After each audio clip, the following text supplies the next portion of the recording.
Si Arnold ang ikapitong prinsipe ng imperyo ng Adriasia, ngunit mas gusto niyang mamuhay bilang isang adventurer sa probinsya dahil ayaw niya sa buhay ng pagiging prinsipe.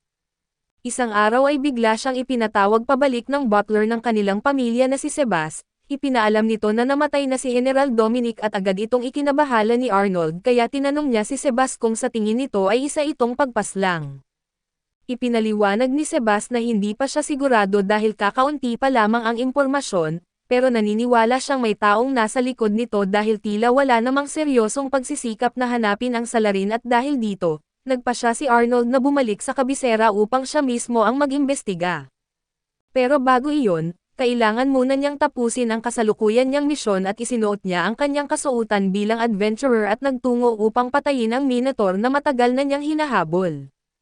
Karaniwan ay gusto niyang mas tumatagal ang laban para mas masaya pero dahil nagmamadali siya, nagpasya siyang tapusin agad ito at gumamit siya ng anti-gravity spell kaya lumutang nang hindi makontrol ang Minotaur. Habang nasa ere ang halimaw ay sabay niyang pinakawalan ang tatlong magic spell na agad nitong ikinamatay. Makalipas ang ilang sandali ay nagtungo si Arnold sa guild upang iulat na natapos na niya ang misyon, bilang patunay ay dinala niya ang sungay ng Minotaur at namangha ang lahat ng nasa guild dahil nagawa niyang mapatay ang isang Minotaur ng mag-isa. Ngunit hindi naman nagulat ang receptionist dahil normal na iyon para sa isa sa 5 SS rank adventurer ng imperyo. Pagkatapos nito ay naglagay si Arnold ng ilang gintong barya sa counter at sinabing ililibre niya ng inumin ang lahat ng naroon kasama ang receptionist. Kapalit nito ay nais niyang siya ang unahin sa susunod na magkaroon ng high difficulty quest. Masaya namang pumayag ang lahat at pagkatapos asikasuhin ang lahat sa guild, nagtungo si Arnold sa isang madilim na eskinita. Hinubad niya ang kanyang disguise bilang adventurer at nagbukas ng portal upang makabalik sa kabisera at harapin ang nangyayaring kaguluhan. Pagdating niya roon ay agad niyang kinausap ang kanyang nakababatang kapatid na si Leonard, ang ikawalong prinsipe upang malaman ang buong sitwasyon. Tinanong niya kung totoo bang patay na si Dominic at kinumpirma ito ni Leonard. Nakonsensya si Leonard dahil naniniwala siyang namatay lamang si Dominic dahil kakampi niya ito. Tinanong ni Arnold kung may hinala ba siya kung sino ang may kagagawan nito ngunit sinabi ni Leonard na wala siyang ideya. Dahil dito ay tinanong siya ni Arnold kung ano ang balak niyang gawin, sumagot si Leonard na mas gusto niyang iwasan ang labanan sa loob ng kanilang pamilya at iyon mismo ang inaasahan ni Arnold na maririnig. Ipinaliwanag ni Arnold na kung hindi sasali si Leonard sa labanan para sa trono tulad ng iba nilang mga kapatid, isa-isa silang magiging target hanggang sa tuluyang mabura ang kanilang grupo at kasama rito si Arnold at maging ang kanilang ina. Naunawaan ni Leonard ang sinabi ni Arnold at humingi siya ng tawad dahil matagal siyang nagdalawang isip at tuluyan nang nagpas siyang sumali sa laban para sa trono. Masaya si Arnold sa naging desisyon ng kapatid at nangakong tutulungan niya ito sa bawat hakbang. Ang una nilang gagawin ay bumuo ng isang malakas na hukbo upang walang sino mang makapagbanta sa buhay ni Leonard. Sinabi rin ni Arnold na lalabas siya upang maghanap ng mga kakampi ngunit pinayuhan niya si Leonard na huwag umasa ng husto dahil halos lahat ng makapangyarihang maharlika ay nakapanig na sa ibang kampo. Sinabi ni Leonard na naiintindihan niya iyon at nagpasalamat siya kay Arnold sa lahat ng tulong nito at sa totoo lang, naniniwala si Leonard na mas karapat-dapat si Arnold na maging susunod na emperador dahil mas mahusay ito kaysa sa kanya. Ngunit agad iyong tinanggihan ni Arnold at ang gusto lang niya ay mamuhay ng tahimik at balang araw ay mag-asawa. Alam niyang hindi mangyayari iyon kung siya ang magiging emperador kaya kailangan si Leonard ang maupo sa trono. Kalaunan ay muling nakipag-usap si Arnold kay Sebas. Tinanong siya nito kung bakit hindi niya sinabi kay Leonard na isa pala siyang SS rank adventurer at ipinaliwanag ni Arnold na hindi niya maaaring gawin iyon dahil ipinagbabawal sa mga miyembro ng maharlikang pamilya ang paggamit ng sinaunang mahika. Ang lahat ng ginagamit niyang kakayahan bilang adventurer ay nakabase sa ancient magic. Kung mabubunyag ang kanyang lihim ay magiging problema lamang ito para sa kampo ni Leonard at gayunpaman. Ipinapaalala ni Sebas na ang pagkatao ni Arnold bilang adventurer ay kinikilala bilang isa sa pinakamalalakas sa buong bansa. Sigurado siyang malaking tulong iyon kay Leonard at bawal man o hindi ay alam iyon ni Arnold subalit nais niya itong itago bilang huling alas. Bukod pa roon ay mas gusto niyang isipin ng lahat na isa lamang siyang walang silbing prinsipe dahil mas madaling talunin ang kalaban na minamaliit siya. Pagkatapos nito, tinanong niya si Sebas kung mayroon pa bang maharlikang pamilya na hindi pa pumapanig sa alinmang kampo at sinabi ni Sebas na iisa na lamang ang natitira, ang pamilya Kleiner at nagulat si Arnold dahil isa sa malalaking angkan ang pamilya Kleiner. Kaya naisip niyang siguradong may dahilan kung bakit hindi pa sila pumipili ng panig. Tinanong niya si Sebas kung may nalalaman ito tungkol sa sitwasyon at ipinaliwanag ni Sebas na kasalukuyang sinasalakay ng mga magical beast ang kanilang teritoryo, dahil abala sila sa paglutas ng problemang iyon at wala pa silang oras na makikisali sa labanan para sa trono. Naisip ni Arnold na magandang ideya kung pupunta siya roon bilang adventurer at tutulungan silang malutas ang problema. Pagkatapos ay sasabihin niyang si Leonard ang nagpadala sa kanya upang magkaroon ng utang na loob ang pamilya Kleiner sa kapatid niya. Ngunit binalaan siya ni Sebas na maaaring maging maingat si Duke Kleiner kay Leonard kung malalaman nilang kaya nitong magpadala ng isang SS rank adventurer, kaso para kay Arnold ay mas maganda pa nga kung ganoon ang mangyayari. Kapag naniwala ang lahat na may suporta ang kampo ni Leonard mula sa isang SS rank adventurer, magdadalawang isip ang kanilang mga kalaban bago kumilos at ang kailangan lang niyang siguraduhin ay walang makakaugnay sa kanya at sa adventurer na si Silver. Pagkatapos nito, muli niyang isinuot ang kanyang kasuotan bilang adventurer at naghanda ng bumisita sa mansyon ni Duke Kleiner at bago siya umalis, binalaan siya ni Sebas na mag-ingat dahil ang anak na babae ng Duke ng Kleiner ay isa sa mga tumanggap noon ng Blue Gull mula sa kanyang ama. Bukod pa rito ay napakaganda rin nito, kaya pinayuhan niya si Arnold na huwag magpadala sa alindog nito kahit ano pa ang mangyari at doon ay ngumiti si Arnold at sinabing hindi na niya kailangan ang ganoong paalala, pagkatapos nito ay gumamit siya ng teleport papunta sa mansyon ng Duke. Ngunit pagdating niya sa harapang gate ay hinarang siya ng gwardya, tinanong siya nito kung sino siya at ipinakilala ni Arnold ang sarili bilang SS rank adventurer na si Silver. Kaso hindi siya pinaniwalaan ng gwardya dahil kung talagang may dumating na ganoong kataas na ranggong adventurer, dapat ay ipinaalam na iyon ng guild ng mas maaga. Sinabi ni Silver na naroon siya sa utos ni Prinsipe Leonard, pagkatapos ay ipapasok na sana niya ang kamay sa kanyang jacket upang ilabas ang guild card bilang patunay ng kanyang pagkakakilanlan, kaso mayabang siyang pinigilan ng gwardya at sinabihan na umalis na lamang. Saglit na nag-isip si Silver kung paano niya malalampasan ang matigas na gwardya, iginiit niyang ang hindi pagpapapasok sa kanya ay isang malaking pambabastos na hindi lamang sa kanya kundi pati na rin kay Prinsipe Leonard.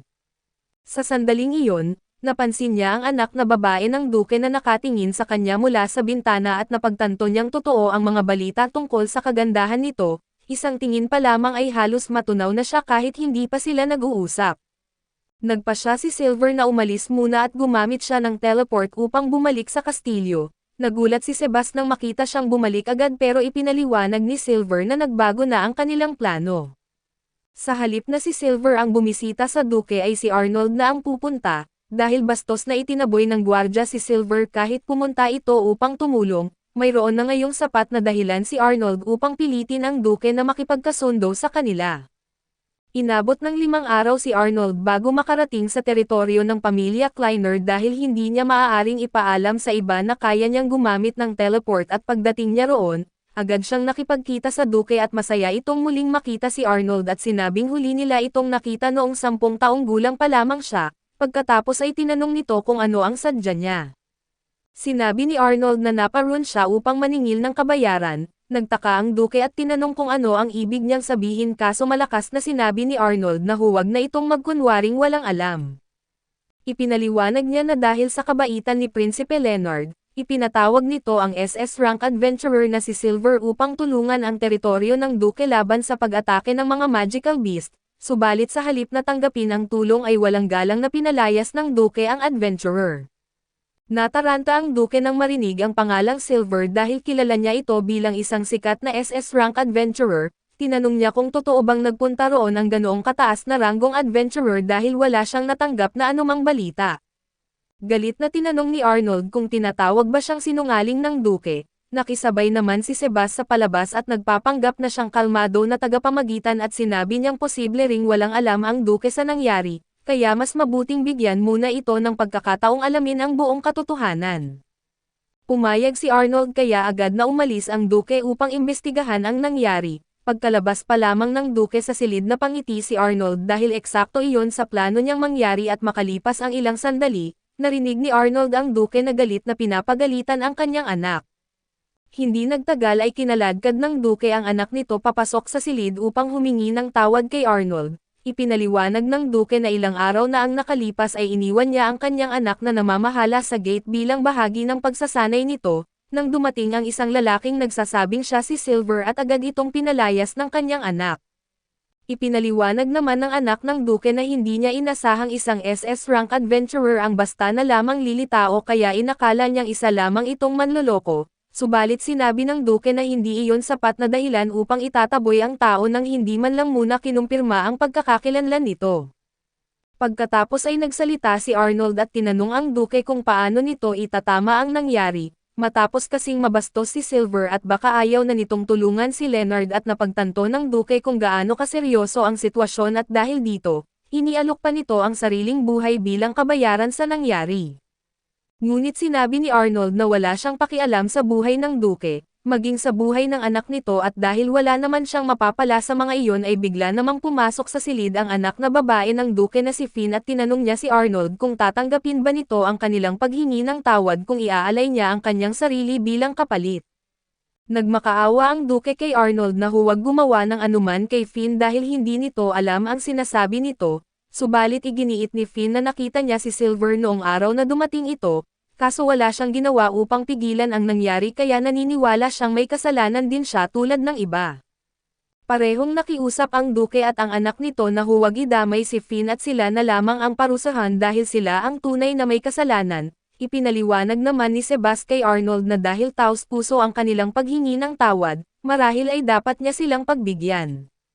Tinanong ni Arnold kung ano ang mangyayari kung tuluyan ng tumanggi si Silver na tulungan sila matapos ang nangyari. Ipinaliwanag ni Sebas na tapat si Silver kay Leonard kaya hindi nito tatalikuran ang prinsipe dahil lamang sa isang pagkakamali.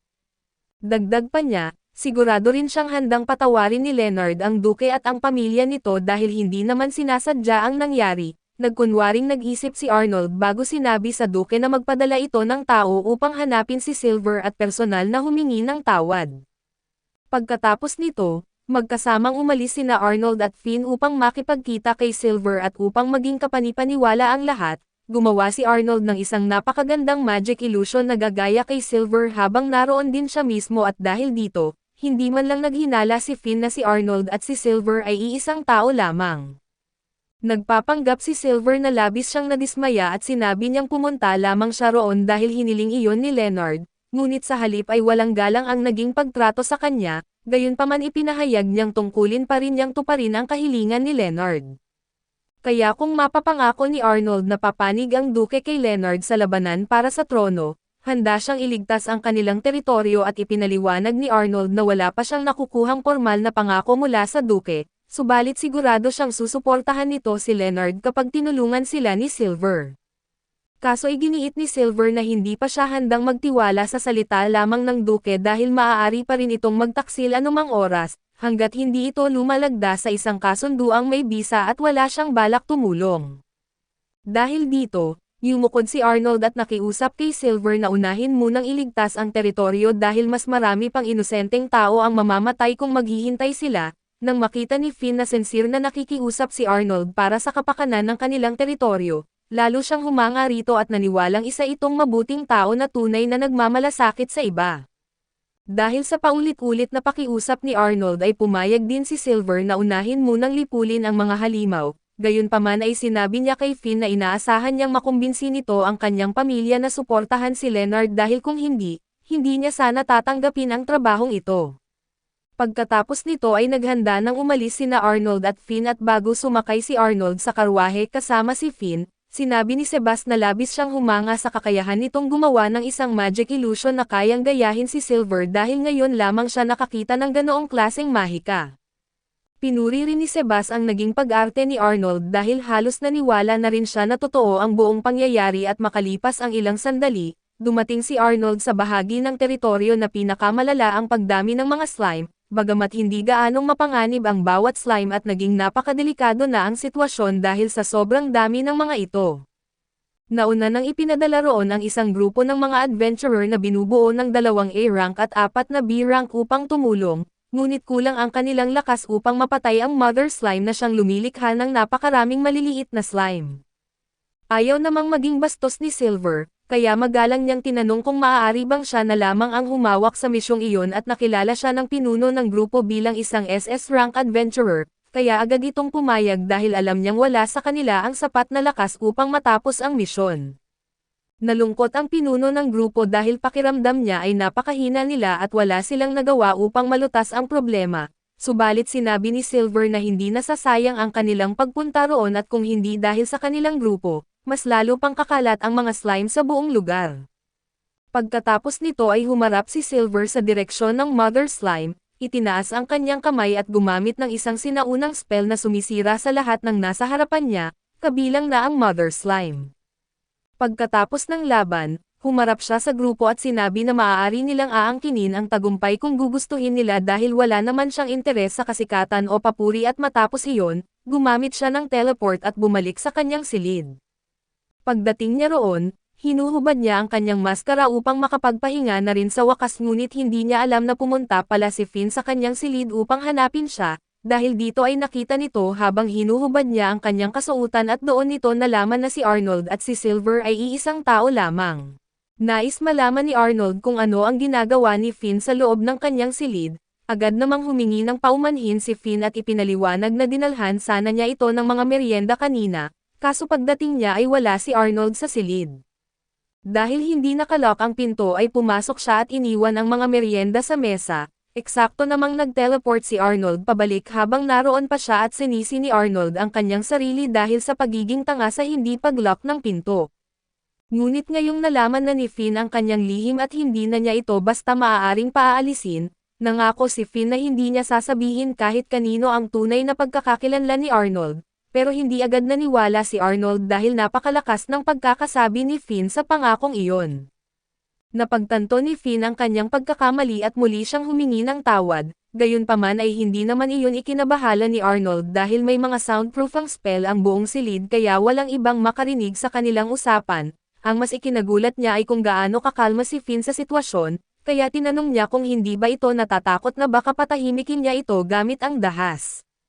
Ngunit sinabi ni Finn na hindi man lang iyon sumagi sa kanyang isip at batay sa pagkakakilala niya kay Arnold. Hinding-hindi ito gagawa ng ganoong bagay at kung dumating man sa puntong kailangan siyang patayin ni Arnold, ibig sabihin ay talagang wala na itong ibang pagpipilian kaya handa niya iyong tanggapin. Hindi makapaniwala si Arnold sa sobrang tiwalang ibinibigay ni Finn sa kanya, ngunit ipinapaalala ni Finn na si Arnold pa rin ang bayaning nagligtas sa kanilang nasasakupan, maging bilang Arnold o bilang Silver kaya natural lang na pagkatiwalaan niya ito. Inamin din niya na nalito pa rin siya noon kung paano lumitaw si Arnold sa dalawang magkaibang lugar ng sabay, ngunit ngayon ay malinaw na sa kanya na sadyang nagpapanggap si Arnold na isang mahina at walang kwentang prinsipe para suportahan si Leonard, dahil dito ay lalo pa siyang hinangaan ni Finn. Nang makita ni Arnold ang taos-puso ng ngiti ni Finn, wala na siyang lakas ng loob na patahimikin ito kaya pumayag siyang palayain si Finn, ngunit pinasumpa niya itong hindi kailanman ibubunyag ang kanyang lihim sa kahit anong pagkakataon at agad namang sumang-ayon si Finn. Makalipas ang ilang sandali, nakipagpulong ang duke sa mga A-rank adventurer na katatapos lamang lipulin ang natitirang mga slime at bilang pasasalamat, sinabi niyang naghanda siya ng dagdag na gantimpala bukod sa karaniwang bayad sa misyon. Kaso magalang itong tinanggihan ng mga adventurer dahil naniniwala silang hindi nila iyon karapat-dapat at ayon sa kanila, hindi sila ang tunay na lumutas sa problema pero gayunpaman ay nangako sila na kung mangailangan muli ng tulong ang duke, sisiguraduhin nilang sapat na ang kanilang lakas upang sila mismo ang humarap sa ganoong panganib. Pagkaalis ng mga adventurer, nagpasalamat ang duke kay Arnold sa pagligtas sa kanyang nasasakupan at gaya ng ipinangako niya, gagawin niya ang lahat ng kanyang makakaya upang matiyak na si Leonard ang magiging susunod na hari. Natuwa si Arnold na kakampi na nila ang pamilyang Kleiner dahil nangangahulugan itong maituturing na ngayon si Leonard bilang ikaapat na malaking puwersa sa labanan para sa trono, habang pinag-uusapan nila ang tungkol sa paghalili sa trono at doon ay ipinaliwanag ng duke na humiling si Finn na isama siya kay Arnold bilang kinatawan ng kanilang nasasakupan.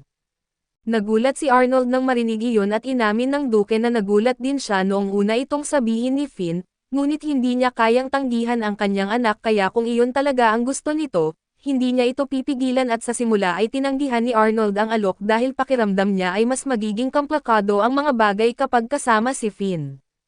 Ngunit nagpumilit ang duke kaya't ng araw ding iyon, magkasamang umalis sina Arnold at Finn pabalik sa kastilyo at habang naglalakbay, napansin ni Finn na tila may iniisip si Arnold at ipinaliwanag naman ni Arnold na hindi siya nagagalit, kundi pagod lang sa sitwasyon dahil hindi niya inaasahang sasama ito sa kanya. Ipinapaalala niya kay Finn na maraming beses nang nauwi sa madugong patayan ang mga labanan para sa trono sa kasaysayan, kaya mapapahamak ito kapag nakisangkot kaso binanggit ni Finn na alam na niya ang panganib na iyon. Gusto lamang niyang makatulong kay Arnold sa anumang paraan bilang kabayaran sa utang na loob niya rito, bukod pa roon ay naniniwala siyang mas makakapagpahinga si Arnold kung palagi siyang nasa tabi nito dahil masiguro nitong hindi niya maibubunyag ang lihim nito. Pagkalipas ng 5 araw sa wakas ay nakarating sila sa kastilyo. Pagdating nila roon ay ipinaliwanag ni Arnold kay Leonard ang lahat ng nangyari dahil wala itong alam sa mga ginawa niya. Pinili rin ni Arnold na ipagpatuloy ang kasinungalingang magkaibang tao sila ni Silver. Umabot pa siya sa puntong kunwari ay tinatanong ang motibo ni Silver kung bakit ito nakikipagtulungan sa kanila, nang sabihin ni Leonard na kahanga-hanga dahil marunong makipag-ugnayan si Arnold sa isang SS rank adventurer. Ginawa lamang iyon ni Arnold upang hindi masyadong umasa si Leonard sa kapangyarihan ni Silver at halos naunawaan naman ni Leonard ang nais niyang ipahiwatig. Gayunpaman ay wala ni kaunting pagdududa si Leonard na mabuting tao si Silver dahil siya ang nagligtas sa nasasakupan ng pamilyang Kleiner, habang pinag-uusapan ang mga Kleiner at naalala ni Leonard na sinabi ni Arnold na may kasama siyang kinatawan mula sa kanilang pamilya. Kaya tinanong niya kung sino ito at eksakto namang pumasok si Finn at nagpakilala. Nakilala agad siya ni Leonard bilang sikat na si Lady Finn at ikinatuwa niyang kakampi na nila ito at agad silang nag-usap tungkol sa kanilang plano. Tinanong ni Leonard kung paano gagamitin ni Arnold ang tulong ni Finn. Ipinaliwanag ni Arnold na nais niyang samantalahin ang kagandahan at karisma ni Finn sa pamamagitan ng pagpapanguna rito sa karamihan ng kanilang mga negosasyon, at masaya namang pumayag si Finn. Bukod pa rito, gusto rin ni Arnold na madalas itong pumasok at lumabas ng kastilyo upang makita ng maraming tao na suportado ng pamilyang Kleiner ang kampo ni Leonard. Pagkatapos ay tinanong ni Arnold si Leonard kung may naiisip pa ba itong ibang posibleng kakampi. Ngunit sinabi ni Leonard na kakaunti na lamang ang natitirang pagpipilian dahil halos lahat ng malalakas na angkan ay sumuporta na sa 3 pa niyang kapatid. Dahil nabanggit ang 3 iyon ay inamin ni Finn na hindi pa siya gaanong pamilyar sa kalagayan ng maharlikang pamilya, kaya hiniling niyang ipaliwanag sa kanya kung sino-sino ang 3 kalaban ni Leonard. Nagulat si Leonard na hindi pa ito naikwento ni Arnold habang papunta sila rito, pero binanggit ni Arnold na hindi siya nagkaroon ng pagkakataon dahil sunod-sunod ang mga tanong ni Finn na wala namang kinalaman sa kanilang misyon. Humingi naman ng paumanhin si Finn dahil naging istorbo siya. Subalit sinabi ni Leonard na mukhang gusto talaga siya ni Arnold dahil karaniwan ay hindi nito sinasagot ang mga tanong na sa tingin niya ay walang silbi, dahil doon ay gumagaan ang pakiramdam ni Finn at agad namang nilinaw ni Arnold na kahit sinusubukan na niyang huwag pansinin si Finn, patuloy pa rin itong nagsasalita. Pagkatapos nito, ipinaliwanag nila ang tungkol sa 3 katunggali ni Leonard at ang una ay ang ikalawang prinsipe na si Eric Rex. Hawak nito ang malaking bahagi ng burokrasya ng imperyo at kilala rin bilang isa sa pinakamahuhusay na utak sa buong kaharian. Ang ikalawa naman ay ang ikatlong prinsipe na si Gordon Rex, na kasalukuyang may pinakamalakas na impluwensya sa hukbo at ang huli ay si Xander Rex, na may pambihirang talento sa mahika at kinikilala ng mga salamangkero sa buong imperyo. Malalakas na ang impluwensya ng 3 ito noon pa man, ngunit lalo pa nila itong pinalawak habang nilalabanan ang isa't isa para sa trono at dahil dito, karamihan sa mga maharlika ay nakapili na ng panig at sumuporta sa isa sa kanilang 3. 3 taon nang nagpapatuloy ang labanan para sa paghalili sa trono, nagsimula ito matapos mamatay sa digmaan ang kanilang panganay na kapatid na si Willem at kung hindi lamang siya namatay, hindi sana nagkaroon ng ganitong tunggalian. Ngunit ngayong wala na si Willem at kailangan nilang matiyak na si Leonard ang magiging hari dahil iyon na lamang ang tanging paraan upang mabuhay sila, sa sandaling iyon ay pumasok ang kasambahay ni Leonard na si Marie habang may dalang liham. Pagkabigay niya nito kay Leonard ay agad na naging seryoso ang kanyang mukha. Ang mga liham na iyon ay mga sagot mula sa mga maharlikang inalok niyang makipag-alyansa at halos lahat ay tumanggi at piniling suportahan ang isa sa kanyang mga kapatid. Karamihan ay dahil sa mas malaking perang inaalok ng mga ito. Sa kasamaang palad ay kulang ang pondo ni Leonard upang makipagsabayan sa kayamanan ng kanyang mga kapatid, kaya wala siyang magawa at napabuntong hininga si Arnold dahil alam niyang napakarami pa nilang kailangang gawin kung gusto nilang makahabol sa ibang kampo. Kaso iginiit ni Leonard na huwag siyang mawalan ng pag-asa dahil nasa panig na nila ang prestihiyosong pamilyang Kleiner. Nariyan din si Lady Finn upang tumulong at nangako itong gagawin ang lahat ng kanyang makakaya.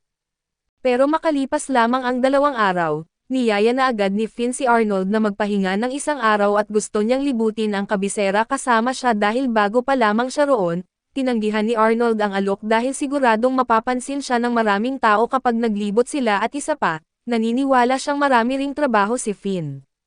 Ngunit sinabi ni Finn na wala naman siyang natatanggap na mga imbitasyon nitong mga nakaraang araw kaya wala talaga siyang ginagawa, dagdag pa niya ay hindi rin sila mapapansin kung magsusuot siya ng disguise kaso ang naisip niyang disguise ay simpleng salamin lamang, na halos walang naitulong upang maitago ang kanyang pagkakakilanlan. Napansin ni Arnold na gustong-gusto talagang mamasyal ni Finn, kaya sinabi niyang papayag siya kung pagbubutihin pa nito ang kanyang disguise at masayang-masaya si Finn nang marinig iyon. Agad siyang umalis at bumalik na nakasuot ng balabal at para kay Arnold ay sapat na iyon, kaya sabay silang nagtungo sa bayan.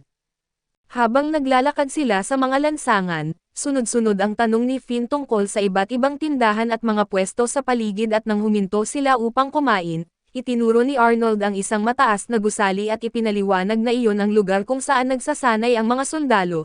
Labis na namangha si Finn dahil ngayon lamang siya nakakita ng ganoong pasilidad. Habang kumakain ay tuwang-tuwa rin siya sa sandwich na binili ni Arnold para sa kanya, dahil hindi pa siya nakakatikim ng ganoong klase ng keso at tinanong niya kung saan ito gawa. Ngumiti si Arnold at sinabing gawa iyon sa gatas ng Minotaur at saglit na natigilan si Finn sa narinig ngunit natawa si Arnold at inamin na joke lamang niya ito, ang totoo ang keso ay gawa lamang sa gatas ng kambing. Nakahinga ng maluwag si Finn nang marinig iyon subalit napansin niyang nakatitig si Arnold sa malayo. Kaya tinanong niya kung ano ang iniisip nito at ipinaliwanag ni Arnold na naaalala lamang niya ang kanyang kabataan dahil dati ay naglalaro rin siya tulad ng mga batang nakikita nila. Maya-maya ay aksidenteng natatamaan si Finn ng isang water ball na inihagis ng isa sa mga bata. Hindi man siya nasaktan at nabasa ng husto ang kanyang damit at naging halos see-through ito, kaya labis siyang napapahiya. Agad siyang dinala ni Arnold sa paborito nitong mananahi upang mapalitan ang kanyang damit. Ipinaliwanag ni Arnold na pumili siya ng kahit anong gusto niyang isuot pero hindi makapagdesisyon si Finn, kaya hiniling niyang si Arnold na lang ang pumili para sa kanya. Dahil nagpumilit si Finn, pumili si Arnold ng puting damit dahil sa tingin niya ay babagay iyon sa kanya at habang nagpapalit ng damit si Finn, pabirong tinanong ng mananahi si Arnold kung balak na ba nitong mag-settle down dahil bihira niya itong makitang lumalabas kasama ang isang babaeng tulad ni Finn. Subalit agad iyong itinanggi ni Arnold at iginiit na wala namang namamagitan sa kanila. Paglabas ni Finn suot ang puting damit na pinili ni Arnold at napansin ng mananahi na biglang lumiwanag ang mga mata ni Arnold. Para sa kanya ay iyon na ang pinakamalinaw na palatandaan na may espesyal itong pagtingin kay Finn. Sinabi ni Arnold sa mananahi na ipapadala niya si Sibos mamaya upang bayaran ang damit. Pagkatapos ay pabirong binanggit ng mananahi na sana ay masisiyahan sila sa natitira nilang date at dahil doon, sabay na namula sina Arnold at Finn at agad nilang itinanggi na date ang kanilang paglabas. Pagkatapos noon ay ipinagpatuloy nila ang paglilibot sa iba't ibang lugar sa bayan. Pagsapit ng gabi ay binanggit ni Arnold na oras na para umuwi sila pero ipinahayag ni Finn na may isa pa siyang tindahan na gustong puntahan, kaya nakiusap siyang maghintay muna si Arnold. Pumayag naman ito kaso binanggit niyang bibilisan lamang niya at nagpasalamat si Finn at agad na pumasok sa tindahan. Habang naghihintay si Arnold sa labas ay lumapit sa kanya ang grupo ng mga maharlika mula sa pamilyang Halsworth na pinamumunuan ni Guido Halsworth. Sadya silang lumapit upang manggulo. Dahil kilala si Arnold bilang isang mahina at walang kwentang prinsipe, inisip ni Guido na wala itong kakayahang lumaban kaya sinimulan niya itong hinamon at mainsulto at kahit kaya ni Arnold na talunin si Guido anumang oras, pinili niyang tiisin ang lahat ng pang-aabuso upang hindi mabunyag ang kanyang tunay na lakas. Pero nakita ni Finn ang nangyayari at hindi niya kayang pabayaan na basta na lamang inaapi si Arnold, kaya lumabas siya at ipinakilala na siya ang anak ng pamilyang Kleiner at ang kilalang Blue Moon at dahil dito, bahagyang natarante si Guido dahil hindi niya inaasahang may ganoon kalakas na kakampi si Arnold. Mahigpit siyang pinagsabihan ni Finn at ipinahayag ang kanyang pagkadismaya sa paraan ng pagtrato ni Guido sa isang miyembro ng maharlikang pamilya dahil lamang sa akala nitong wala itong sumusuporta rito. Sinabi pa niya na ang ginagawa ni Guido ay maituturing na hayagang kawalang-galang sa maharlikang pamilya, isang kasalanan na maaaring magdulot ng mabigat na kaparusahan. Dahil dito ay agad na humingi ng tawad si Guido at dali-daling umalis kasama ang kanyang mga tauhan at masaya si Arnold na natapos na rin ang gulo, subalit ipinaliwanag niya kay Finn na ginawa pa nitong komplikado ang sitwasyon. Ipinaliwanag niya na kung hindi sana ito nakialam, masisira na mismo ang reputasyon ng pamilyang Houseworth dahil sa ginawa ni Guido sa harap ng maraming tao, nang wala siyang kailangang gawin pero dahil nagpakilala si Finn at malamang na magtanim ng sama ng loob si Guido laban dito. Bukod pa roon, magiging mas mahirap na rin para kay Arnold ang kumilos ng palihim dahil mas marami nang magbabantay sa kanya ngayong alam nilang may koneksyon siya sa Blue Moon. Humingi ng paumanhin si Finn dahil hindi niya naisip ang mga maaaring maging epekto ng kanyang ginawa bago siya kumilos. Kaso iginiit ni Arnold na ayos lang iyon dahil alam niyang ginawa lamang iyon ni Finn dahil nag-aalala ito para sa kanya at sa katunayan, si Arnold pa nga ang humingi ng tawad dahil nasira ang masaya nilang pamamasyal. Pero ipinahayag ni Finn na wala itong dapat ipagpaumanhin at mas magiging maingat na lamang sila sa susunod. Bahagyang nagulat si Arnold dahil hindi man lang sumagi sa isip niyang muli silang mamamasyal, pero idinagdag ni Finn na gusto pa niyang makabalik sa bayan kasama siya balang araw. Kaya pumayag si Arnold na magtakda sila ng panibagong pamamasyal sa ibang pagkakataon at makalipas ang ilang araw. Ipinatawag sina Arnold at Leonard sa maharlikang palasyo kasama ang iba pang miyembro ng maharlikang pamilya dahil may mahalagang anunsyo ang hari at sa sandaling iyon pa lamang, pakiramdam na ni Arnold na hindi magandang balita ang kanilang maririnig. Nagpasalamat ang hari sa lahat dahil naglaan sila ng oras na pumunta kahit biglaan ang pagpatawag niya. Si Gordon ang unang nagtanong kung bakit sila ipinatawag ng hari at inakala niyang may kinalaman ito sa digmaan, kaya labis siyang nasabik. Ngunit sinabi ng hari na hindi iyon tungkol sa digmaan, gusto lamang niyang magsimula ng isang maliit na paligsahan sa pagitan ng lahat ng kanyang mga anak at nang marinig iyon ni Gordon, lalo siyang nasabik dahil inakala niyang maipapakita niya ang kanyang lakas. Ngunit nilinaw ng hari na hindi ito paligsahan ng lakas, mayroon silang 10 taong gulang na nakababatang kapatid na lalaki at babae, kaya ayaw niyang may masaktan sa kanila dahil dito ay tinanong ni Gordon kung tungkol saan ang paligsahan. Ipinaalam ng hari na balak niyang ibalik ang isang lumang festival na ginaganap nila ilang dekada na ang nakalipas. Naging interesado agad ang lahat ng marinig iyon at tinanong nila kung anong klaseng festival ito, at ipinaliwanag ng hari na tinatawag itong hunting festival. Noon ay ginaganap ang hunting festival sa panahong napakaraming halimaw sa paligid ng kaharian. Ang mga kalahok ay kailangang manghuli ng pinakamalaki at pinakapambihirang halimaw na kanilang mahahanap. Ngunit nitong mga nakaraang taon ay dumami ang mahuhusay na adventurer sa kaharian, dahil dito ay labis na nabawasan ang bilang ng mga halimaw kaya hindi na kinailangang ipagpatuloy ang festival ngayon at balak ng hari na idaos muli ang festival ngayong taon, halatang seryoso siya sa ideyang iyon. Pero tinanong siya ni Carlos kung sigurado ba siyang papayag ang guild sa ganoong kahilingan, dahil maaaring makialam ang festival sa trabaho ng mga adventurer at tiniyak ng hari na walang magiging problema dahil nakuha na niya ang pahintulot ng guild. Napansin ni Arnold na napakabilis nilang pumayag, ipinaliwanag ng hari na nahihirapan ang guild na kontrolin ang patuloy na pagdami ng mga halimaw nitong mga nakaraang araw kaya masaya silang tumanggap ng tulong, isa rin iyon sa mga dahilan kung bakit naisip ng hari na idaos muli ang festival.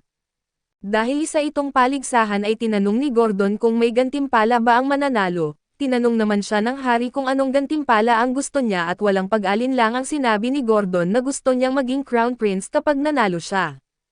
Nagustuhan ng hari ang pagiging direkta ni Gordon dahil malinaw nitong sinabi ang gusto niya, pero ipinaliwanag niyang hindi maaaring ibatay sa isang festival ang napakahalagang desisyon kung sino ang magiging crown prince. Gayunpaman, alam niyang hindi rin patas na pagpaligsahin sila ng walang sapat na gantimpala kaya ipinahayag niyang ang sinumang mananalo ay gagawing ambasador. Agad nitong nakuha ang atensyon ng lahat ng miyembro ng royal family dahil isa itong napakataas at kagalang-galang na posisyon. Pagkatapos ng pagpupulong ay magkasamang naglalakad pabalik sina Arnold at Leonard. Sinabi ni Leonard kay Arnold na dapat niyang subukang makuha ang posisyon bilang ambasador. kaso hindi naniniwala si Arnold na bagay sa kanya ang posisyong iyon dahil ayaw niyang mamahala sa pakikipag-ugnayan sa ibang mga bansa. Sa tingin niya ay mas bagay ang posisyon kay Leonard at pumayag naman si Leonard na subukan itong makuha. Hindi talaga niya gusto ang ideyang makipagpaligsahan sa sarili nilang mga kapatid pero alam niyang kapag hindi siya lumaban, malalagay sa mahirap na sitwasyon siya at ang lahat ng taong mahalaga sa kanya. Kaya gagawin niya ang lahat upang manalo, gayunpaman ay hindi niya iyon kayang gawin ng mag-isa kaya hiniling niya kay Arnold na patuloy siyang suportahan at makalipas ang ilang sandali ay bumalik si Arnold sa kanyang opisina, labis siyang na-stress dahil malaking problema para sa kanila ang buong festival. Hindi maintindihan ni Finn kung bakit ganoon na lamang ang pag-aalala ni Arnold at para sa kanya, perpektong pagkakataon ito para makilala si Leonard at mapataas ang kanyang posisyon bilang isa sa mga maaaring maging Crown Prince. Totoo man iyon, ipinapaalala ni Arnold na kapag nanalo ang isa sa mga kalaban ni Leonard sa festival, halos mawawala na ang pagkakataon ni Leon na maging Crown Prince at sumang-ayon si Finn na magiging napakalala nga ng ganoong sitwasyon. Tinanong niya si Arnold kung ano ang dapat nilang gawin, pero wala pa itong maisip na maayos na plano at batay sa impormasyong nakuha ni Si, gaganapin ang paligsahan sa silangang bahagi ng kaharian at ito ay isang lugar kung saan hindi na makontrol ng mga adventurer ang patuloy na pagdami ng mga halimaw. Karaniwan ay dapat matagal nang nagpadala ng mga knight upang ayusin ang ganoong problema, pero hinala ni Arnold na sinadya ng Emperor na pabayaan ang pagdami ng mga halimaw upang magkaroon siya ng dahilan na idaos ang paligsahan. Ang pinakamahirap na bahagi ng lahat ay nakasalalay ng malaki sa swerte ang pagkapanalo at kahit gaano ka pa kalakas, kailangan mo pa ring pumunta sa kagubatan at umasa na makahanap ka ng pambihirang halimaw na maaari mong talunin. Siguradong sisiyasatin ng maaga ng ibang mga team ang lugar upang humanap ng malalakas na halimaw, pero walang sapat na tauhan sina Arnold at Leonard para gawin ang ganoong paghahanda, kaya kakaunti lamang ang kanilang pagpipilian. Kahit makahanap sila ng magandang lugar, walang kasiguraduhang hindi rin matatagpuan ng ibang team ang parehong halimaw kapag nagsimula na ang festival at dahil dito, ang lahat ng planong naiisip ni Arnold ay nakasalalay sa mga pangyayaring hindi niya kayang kontrolin. Iminungkahi ni Finn na gamitin na lamang ni Arnold ang kanyang mahika upang madaling manalo sa buong paligsahan, kaso iginiit ni Arnold na hindi niya iyon magagawa at kapag nalaman ng lahat ang tunay niyang kapangyarihan, masisira ang imahe niya bilang isang walang silbing prinsipe. Magiging mas mahirap para sa kanya na kumilos ng palihim upang tulungan si Leonard na maging emperor, maaari sana siyang kumilos bilang silver at palihim na itaboy ang mga halimaw papunta sa team ni Leonard kapag nagsimula ang festival. Pero binanggit ni Finn na hindi rin niya dapat gawin iyon at kapag pinilit niyang paalisin ang mga halimaw sa kanilang tirahan, baka umatake ang mga ito sa mga taong nakatira sa kalapit na settlement at maraming tao ang maaaring masaktan. Sumang-ayon si Arnold na magiging sobrang padalos-dalos ang ganoong plano, kaya kailangan niyang mag-isip muli ng ibang paraan at samantala ay iginiit ni Sebas kay Arnold na ilang beses nang sinusubukan ng guild na makipag-ugnayan kay Silver, kaya mas mabuting pumunta siya roon upang malaman kung ano ang kailangan nila. Makalipas ang ilang sandali ay dumating si Arnold sa guild bilang si Silver, ipinaalam sa kanya na gusto siyang bigyan ng guild ng isang quest na patayin ang isang mutated Cerberus at ipinaliwanag ng receptionist na isa itong AAA rank na halimaw, natalo na nito ang maraming bihasang party na ipinadala upang harapin ito. Hindi nila maaaring hayaan itong patuloy na gumala dahil oras na lamang ang hinihintay bago ito magdulot ng malaking sakuna. Si Silver lamang ang kasalukuyang nasa kaharian na kayang humarap sa ganoong banta dahil isa siyang double S rank. Dahil napakadelikado ng sitwasyon ay pumayag si Silver na tanggapin ang trabaho, gayunpaman ay medyo naiinis siya dahil nangyari ito habang abala na siya sa paghahanda para sa festival competition. Makalipas ang ilang sandali ay nagtungo si Silver sa lugar kung saan huling nakita ang Cerberus.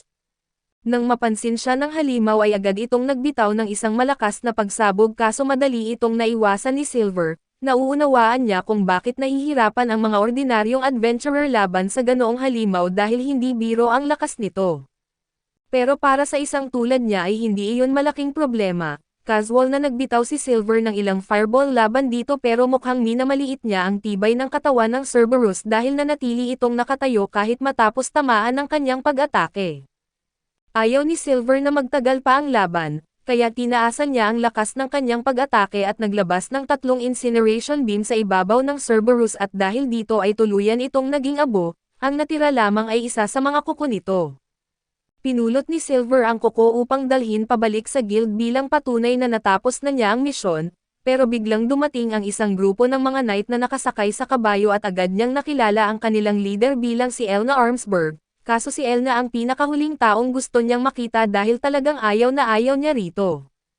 Tinanong ni Elna si Silver kung siya ba ang may kagagawan sa pagsabog na narinig niya kanina. Malamig namang inamin iyon ni Silver at tinanong kung bakit mahalaga iyon sa kanya at medyo nagtaka si Elna sa paraan ng pakikitungo ni Silver, pero ipinaliwanag niyang nabalitaan niya ang tungkol sa isang Cerberus na nanggugulo sa lugar na iyon kaya't papunta sana siya roon upang patayin ito. Tinanong niya kung napatay na ba ni Silver ang halimaw, ngunit tinawag siya nitong bulag at itinuro na nakatayo siya sa loob ng isang malaking bunganga kasama ang nasunog na labi ng Cerberus, kaya dapat ay malinaw nang napatay na niya ito at nasaktan si Elna sa sinabi ni Silver.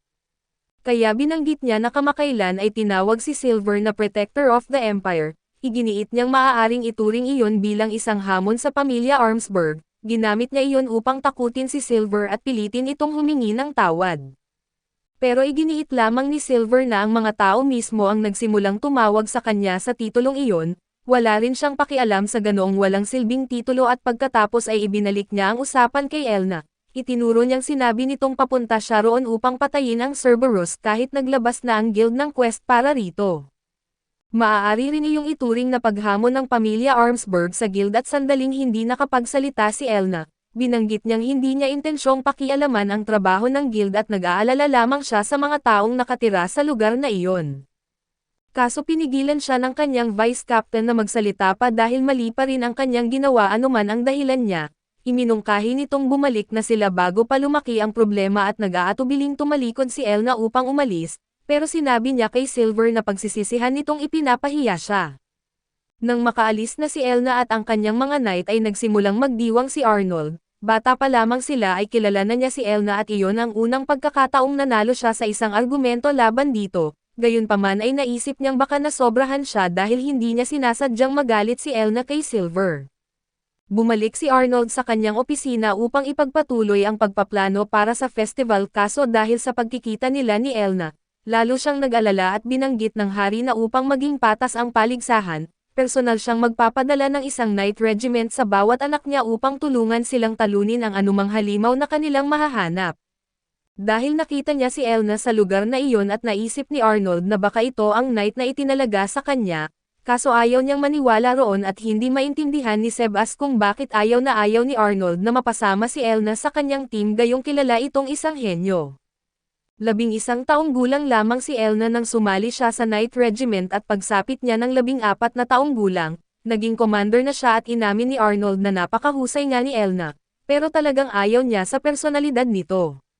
Naalala niya noong bata pa sila at niligtas siya ni Elna mula sa mga nang-aapi sa kanya, pero nang makaalis ang mga bully ay sinisigawan siya nito at tinawag siyang mahina at saka binugbog sa ngalan ng pagsasanay, simula noon ay ayaw na ni Arnold na makasama si Elna. Pero malas para sa kanya dahil si Elna nga ang knight na itinalagang tumulong sa kanya, kaya muli siyang mapipilitang makasama ito tulad noong mga bata pa sila at di naman masamang tao si Elna at totoong nag-aalala siya kay Arnold, kaya nang malaman niyang tinatawag itong walang silbing prinsipe ay labis siyang nabahala. Plano niyang tulungan si Arnold na patunayan na mali ang lahat ng kumukutya rito sa pamamagitan ng matinding pagsasanay. Iyon mismo ang kinatatakutan ni Arnold na sabihin niya at nakiusap si Arnold kay Sebas na iligtas siya sa sitwasyon, kaso sa tingin ni Sebas ay makabubuti rin kay Arnold ang kaunting pagsasanay.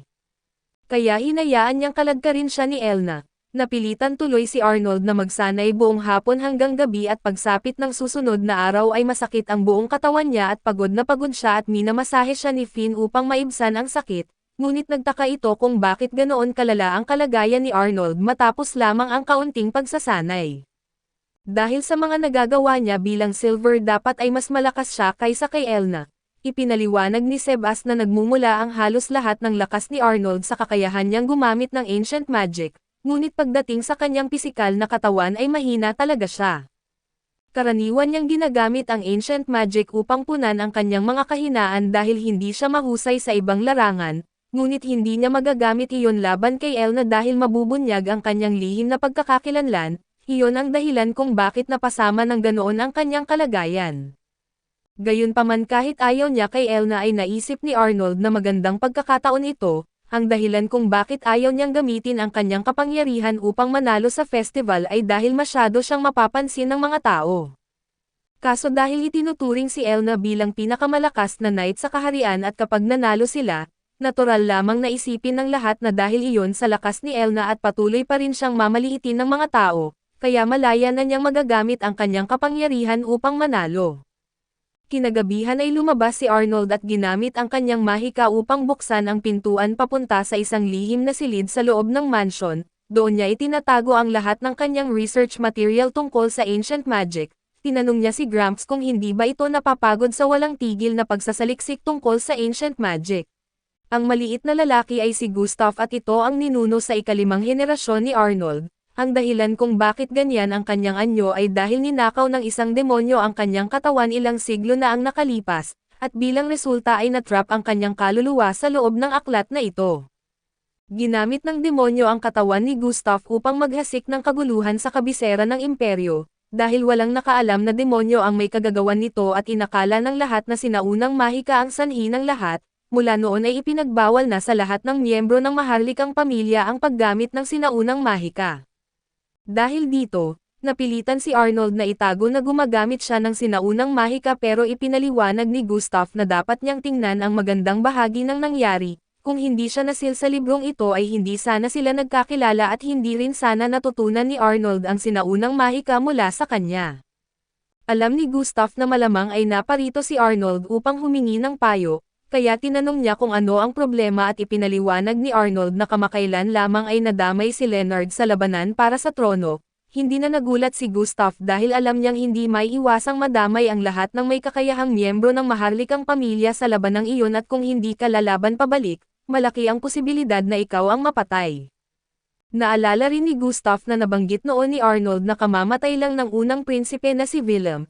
Halos sigurado siyang pinaslang ito at sinabi ni Arnold na namatay si Willem sa digmaan, ayon sa investigasyon ng imperyo at walang anumang palatandaan na siya ay pinaslang.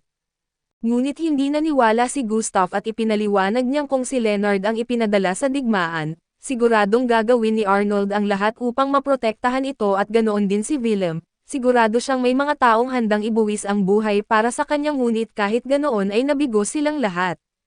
Kung wala talagang nakitang ebidensya ang investigasyon ng imperyo, ibig sabihin ay may malaking sabwatan na nagaganap o baka mismong ang emperador ang nasa likod nito at dahil dito, napagtanto ni Arnold na mas magiging mahirap ang pagresolba sa kasong ito kaysa sa inaasahan niya. Pagkatapos ay tinanong niya si Gustav kung may alam itong sinaunang mahika na kayang kontrolin ang mga halimaw. Napansin kasi niyang dumarami ang mga halimaw sa paligid ng kaharian nitong mga nakaraang araw, at pakiramdam niya ay may taong may kagagawan nito. Biglang sumigla si Gustav nang marinig ang tungkol sa sinaunang mahika dahil paborito niya ang usaping iyon, ipinaliwanag niyang may mahika na kayang kontrolin ang isang halimaw, ngunit wala siyang alam na spell na kayang kontrolin ang napakaraming halimaw ng sabay-sabay. Gayunpaman ay may isang mahiwagang kagamitan na tinatawag na hamlan. Kapag hinihipan ito ng isang taong may sapat na lakas ng mahika ay kaya nitong akitin ang napakaraming halimaw sa isang partikular na lugar. Napaisip si Arnold na magiging napakahirap talunin ang kalaban sa paligsahan ng pangangaso ng halimaw kung may gamit itong kayang magtipon ng mga halimaw, at dahil handa pa silang isusugal ang kaligtasan ng kabisera para lang makakaakit ng mga halimaw, pakiramdam niya ay ang tunay nilang pakay ay ang trono. Dahil dito ay naisip ni Arnold na wala nang saysay ang paglalaro ng patas, kaso iginiit ni Gustav na ganoon din ang sitwasyon ng gumagamit ng hamlan at matagal nang lumilitaw ang mga halimaw malapit sa lungsod bago pa man inanunsyo ang pagdiriwang, ibig sabihin ay may iba pa silang plano para sa mga halimaw at bonus na lamang ang festival. Kinagabihan, naglalakad si Arnold sa pasilyo nang bigla niyang maramdaman na may tao na sumusunod sa kanya at may ideya na siya kung ano ang pakay nito. Para makasiguro ay sinabi niya sa assassin na siya si Arnold ang walang kwentang prinsipe at hindi si Leonard. Binanggit ng assassin na alam niya kung sino si Arnold, ang misyon niya ay tiyaking hindi makakasali si Arnold sa kompetisyon dahil naging malaking banta na ito matapos mapasama si Elna sa kanyang grupo, pero bago pa man makagalaw ang assassin ay bigla niyang napansin na hindi na niya maigalaw ang kanyang katawan. Lumabas na nakagawa na pala si Arnold ng barrier na nagkulong sa assassin sa kanyang kinatayuan. Hindi alam ng assassin ang gagawin dahil hindi niya inaasahang lalaban si Arnold at maya-maya ay dumating din si Sibos at ipinaalam kay Arnold na nahuli na niya ang 3 pang assassin na kasabwat ng isang ito. Ibig sabihin ay ito na ang huli at sinabi ni Arnold sa assassin na huwag itong mag-alala dahil hindi niya ito papatayin, kahit sa ngayon na kailangan muna nitong sabihin kung sino ang nag-utos sa kanya. Kaso matapang na binanggit ng assassin na hinding-hindi niya ipagkakanulo ang kanyang amo kahit ano pang pagpapahirap ang gawin sa kanya. Ngunit wala namang balak si Arnold na pahirapan ito, gumamit lamang siya ng isang spell na sapilitang nagpahayag ng katotohanan sa assassin at dahil dito, nalaman nilang si Zandra ang nagutos ng pag-atake. Hindi na ikinagulat ni Arnold na kayang gawin iyon ni Zandra. Pero ang katotohanan na kinailangan pa nitong umabot sa ganoong paraan para lamang matiyak ang kanyang panalo ay nagpapahiwatig na malamang ay hindi siya ang taong kumokontrol sa mga halimaw. Lumipas ang kalahating buwan at sa lungsod ng Kill, abala na ang lahat sa paghahanda para sa malaking pagdiriwang at tuwang-tuwa ang mga mamamayan dahil magkakaroon sila ng pagkakataong makita ng personal ang emperador pati na ang mga prinsipe at prinsesa. Habang nag-uusap ang ilang tao at napansin ng isang lalaki na nawawala ang kanyang singsing, habang hinahanap niya ito na may isang maliit at mabalahibong blat na mabilis na tumakbo palayo, samantala ay nasa isang eskinita sina Arnold at Finn. Upang matiyak na walang makakakilala kay Finn, binigyan siya ni Arnold ng isang pares ng salamin na nilagyan niya ng mahika at habang suot niya iyon ay hindi siya makikilala ng kahit sino at pagkatapos noon, namasyal na sina Arnold at Finn sa festival. Masayang-masaya si Finn dahil ngayon lang siya nakaranas ng ganitong kasiyahan, sa katunayan ay nasobrahan pa siya sa pagkain at makalipas ang ilang sandali, nakaupo na lamang siya sa tabi ng fountain habang sumasakit ang kanyang tiyan dahil sa dami ng nakain niyang pagkain mula sa mga tindahan sa kalsada. Sinabihan siya ni Arnold na hindi naman kailangang tikman ang pagkain sa bawat tindahan na madadaanan nila, kaso sinabi ni Finn na parang kawalan ng respeto sa masasarap na pagkain kung hindi man lang niya matitikman ang kahit kaunti sa bawat isa. Maaaring normal lang iyon para kay Arnold dahil noong bata pa siya ay palagi siyang palihim na lumalabas ng kastilyo upang magsaya, pero si Finn ay hindi kailanman nagkaroon ng ganoong pagkakataon at hanggang sa panunood lang siya sa ibang mga batang nagsasaya habang naiinggit sa kanila. Pagkarinig ni Arnold noon, sinabi niyang maaari silang magpahinga muna bago ipagpatuloy ang paglilibot sa festival, pero napansin niya si Leonard na paparating kasama ang kanyang mga kabalyero at mukhang naroon ito para sa opisyal na tungkulin. Napansin din ni Leonard sina Arnold at Finn, kaya nilapitan niya ang mga ito at agad siyang nakilala ng mga tao bilang isa sa mga sikat na prinsipe kaya nasira ang plano ni Arnold na umiwas sa atensyon, tinanong ni Arnold si Leonard kung ano ang ginagawa nito roon. Ipinaliwanag ni Leonard na sunod-sunod ang mga pagnanakaw sa lugar kamakailan ngunit hindi pa rin nahuhuli ang salarin at dahil dito, inatasan ang Knight Regiment na magbantay at hulihin ang magnanakaw at nagulat si Arnold na may magnanakaw pa ring may lakas ng loob na kumilos kahit maraming kabalyero at miyembro ng maharlikang pamilya ang nasa lungsod. Sumang-ayon si Leonard na kakaiba nga ang sitwasyon, maya-maya ay napansin ni Finn na may 2 blat na kumakapit sa kanyang mga paa. Natuwa siya at sinabi niyang napaka-cute ng mga ito at nagtaka kung saan nanggaling ang mga ito. Ngunit ng pag-isipan ni na Arnold at Leonard ay naalala nilang ang mga blat ay likas na naninirahan sa kanlurang bahagi ng imperyo, kaya imposible sanang makita ang mga ito sa silangang bahagi at bigla namang pumasok ang isa sa mga blat sa loob ng damit ni Finn. Habang pilit niya itong inilalabas, isa pang blat ang mabilis na dumampot sa hairpin na personal na ibinigay sa kanya ng emperador at nang makita iyon, agad na naunawaan ni na Arnold at Leonard na ang mga blat ang ginagamit sa sunod-sunod na pagnanakaw sa lungsod. May mga taong kumokontrol sa mga ito upang magnakaw para sa kanila, kahit malaking bagay ang pagkawala ng regalo na personal na ibinigay ng emperador, sigurado si Arnold na hindi magagalit ang emperador kay Finn basta't humingi lamang siya ng paumanhin. Sa katunayan ay mas lalo pa nitong gugustuhing hulihin ang mga magnanakaw. Ngunit mas gusto ni Arnold na huwag nang lumaki pa ang usapin kaya nagpasya sila ni Leonard na sila na mismo ang huhuli sa mga magnanakaw. Humingi naman ng paumanhin si Finn kay Arnold dahil ang balak lang niya ay bigyan ito ng pagkakataong makapagpahinga at magsaya, sa halip ay nadagdagan pa ang problemang kailangan nilang harapin. Subalit sinabi ni Arnold kay Finn na wala itong dapat ipag-alala dahil ang pagsama nito sa kanya ay nakakatulong talaga upang makapagpahinga siya. Bukod pa rito ay naniniwala siyang hindi magiging mahirap hanapin ang mga magnanakaw kahit mabilis at tuso ang mga blat, mga hayop pa rin ang mga ito kaya madali lang silang malalamangan. Sa tingin ni Arnold ay hindi direktang kinokontrol ang mga blat, ang mga ginagawa nitong pagpasok sa loob ng damit ng isang tao upang manggulo at ang pagnanakaw ng mga alahas ay mga bagay na maaari lamang ituro sa kanila sa pamamagitan ng pagsasanay. Ngunit ang pinakamahirap na bahagi ay kung paano na ipadala ng mga blat ang mga ninakaw na gamit sa kanilang amo kahit napakalayo nito. Sigurado si Arnold na hindi magtatagal ang mga magnanakaw malapit sa pinangyarihan ng krimen dahil baka mahuli sila, kaya malamang ay may iba silang paraan upang maihatid sa kanila ang mga ninakaw na alahas. Habang naghahanap si Arnold sa mga eskinita, sa wakas ay nakita niya ang hinahanap niyang palatandaan at tinanong siya ni Finn kung ano iyon, kaya ipinaliwanag niyang isa itong magic recording device. Ayon kay Arnold, malamang na nirecord ng magnanakaw ang tawag ng isang babaeng blat at naglagay ng mga recording device sa iba't ibang bahagi ng daan upang sundan ng mga lalaking blat ang tunog hanggang sa kanilang hideout. Ibig sabihin kung susundan lamang nila ang mga recording device, tiyak na matutunton nila ang kinaroroonan ng mga magnanakaw at matapos ang ilang sandaling paghahanap, nakita ni na Arnold at Finn ang isang blat na pumasok sa loob ng isang bahay. Dahil dito ay napagpasyahan nilang iyon ang pinagtataguan ng buong grupo ng mga magnanakaw, kaya ang natitira na lamang ay ang ipapadakip ang mga ito at upang magawa iyon, nagbihis si Arnold at ginaya ang itsura ni Leonard. Pagkatapos ay nilapitan niya ang dalawang gwardya, sinabi niyang natunton na niya ang pinagtataguan ng mga magnanakaw at kailangan nilang magtipon ng karagdagang mga tauhan upang maaresto ang mga ito. Nagtaka si Finn kung bakit kailangan pang magpanggap ni Arnold bilang si Leonard sa pag-uulat ng kinaroroonan ng mga magnanakaw, dahil dito ay iisipin ng lahat na si Leonard ang nakahuli sa mga ito subalit iyon mismo ang gusto ni Arnold. Alam niyang hindi siya paniniwalaan ng mga kabalyero kung siya mismo ang mag-ulat, bukod pa rito ay makakatulong ang pagkakaroon ng karangalan ni Leonard sa layunin niyang balang araw ay maging emperador ito.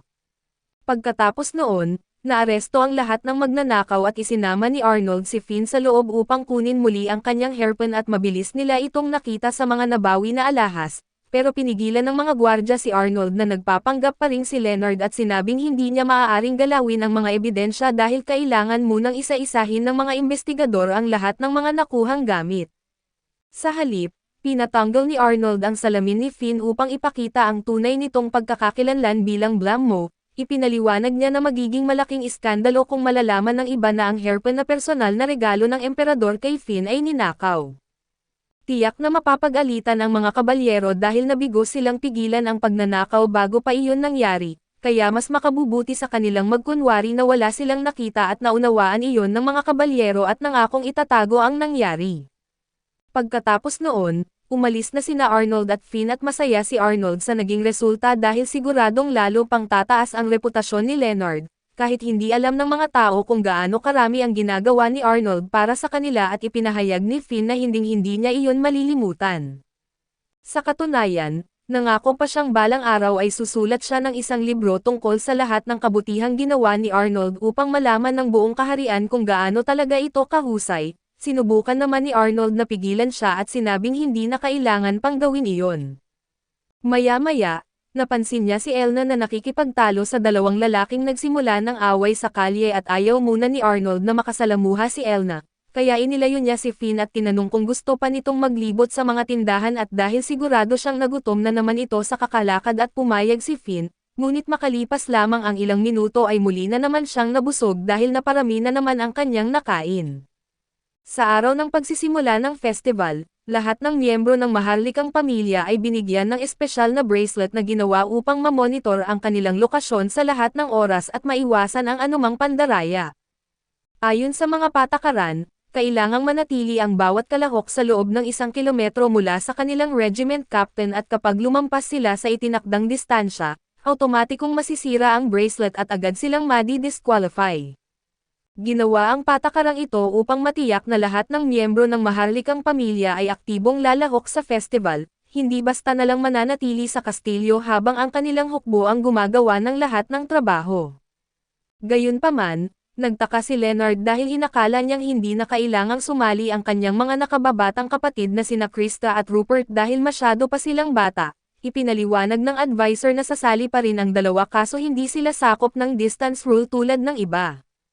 Kaya maaari silang manatili sa loob ng kastilyo at magbigay ng mga utos mula roon upang matiyak ang kanilang kaligtasan. Matapos maipaliwanag ang lahat ng patakaran ay pinayagan ng umalis ang lahat at habang palabas si Arnold, nilapitan siya ni Krista at sinabing may mahalaga itong gustong sabihin.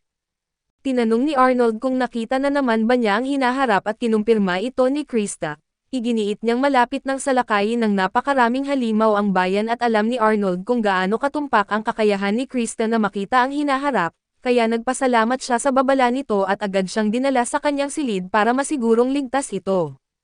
Pagkatapos ay inutusan niya si Finn na samahan muna si Krista habang may aasikasuhin siya, ngunit hinawakan ni Krista ang kanyang kamay at nakiusap na huwag muna siyang iwan at ipinaalala ni Arnold na mapagkakatiwalaan si Finn at wala siyang dapat ikabahala. Dagdag pa niya ay magaling din si Finn gumawa ng mga merienda dahilan upang pumayag na rin si Krista.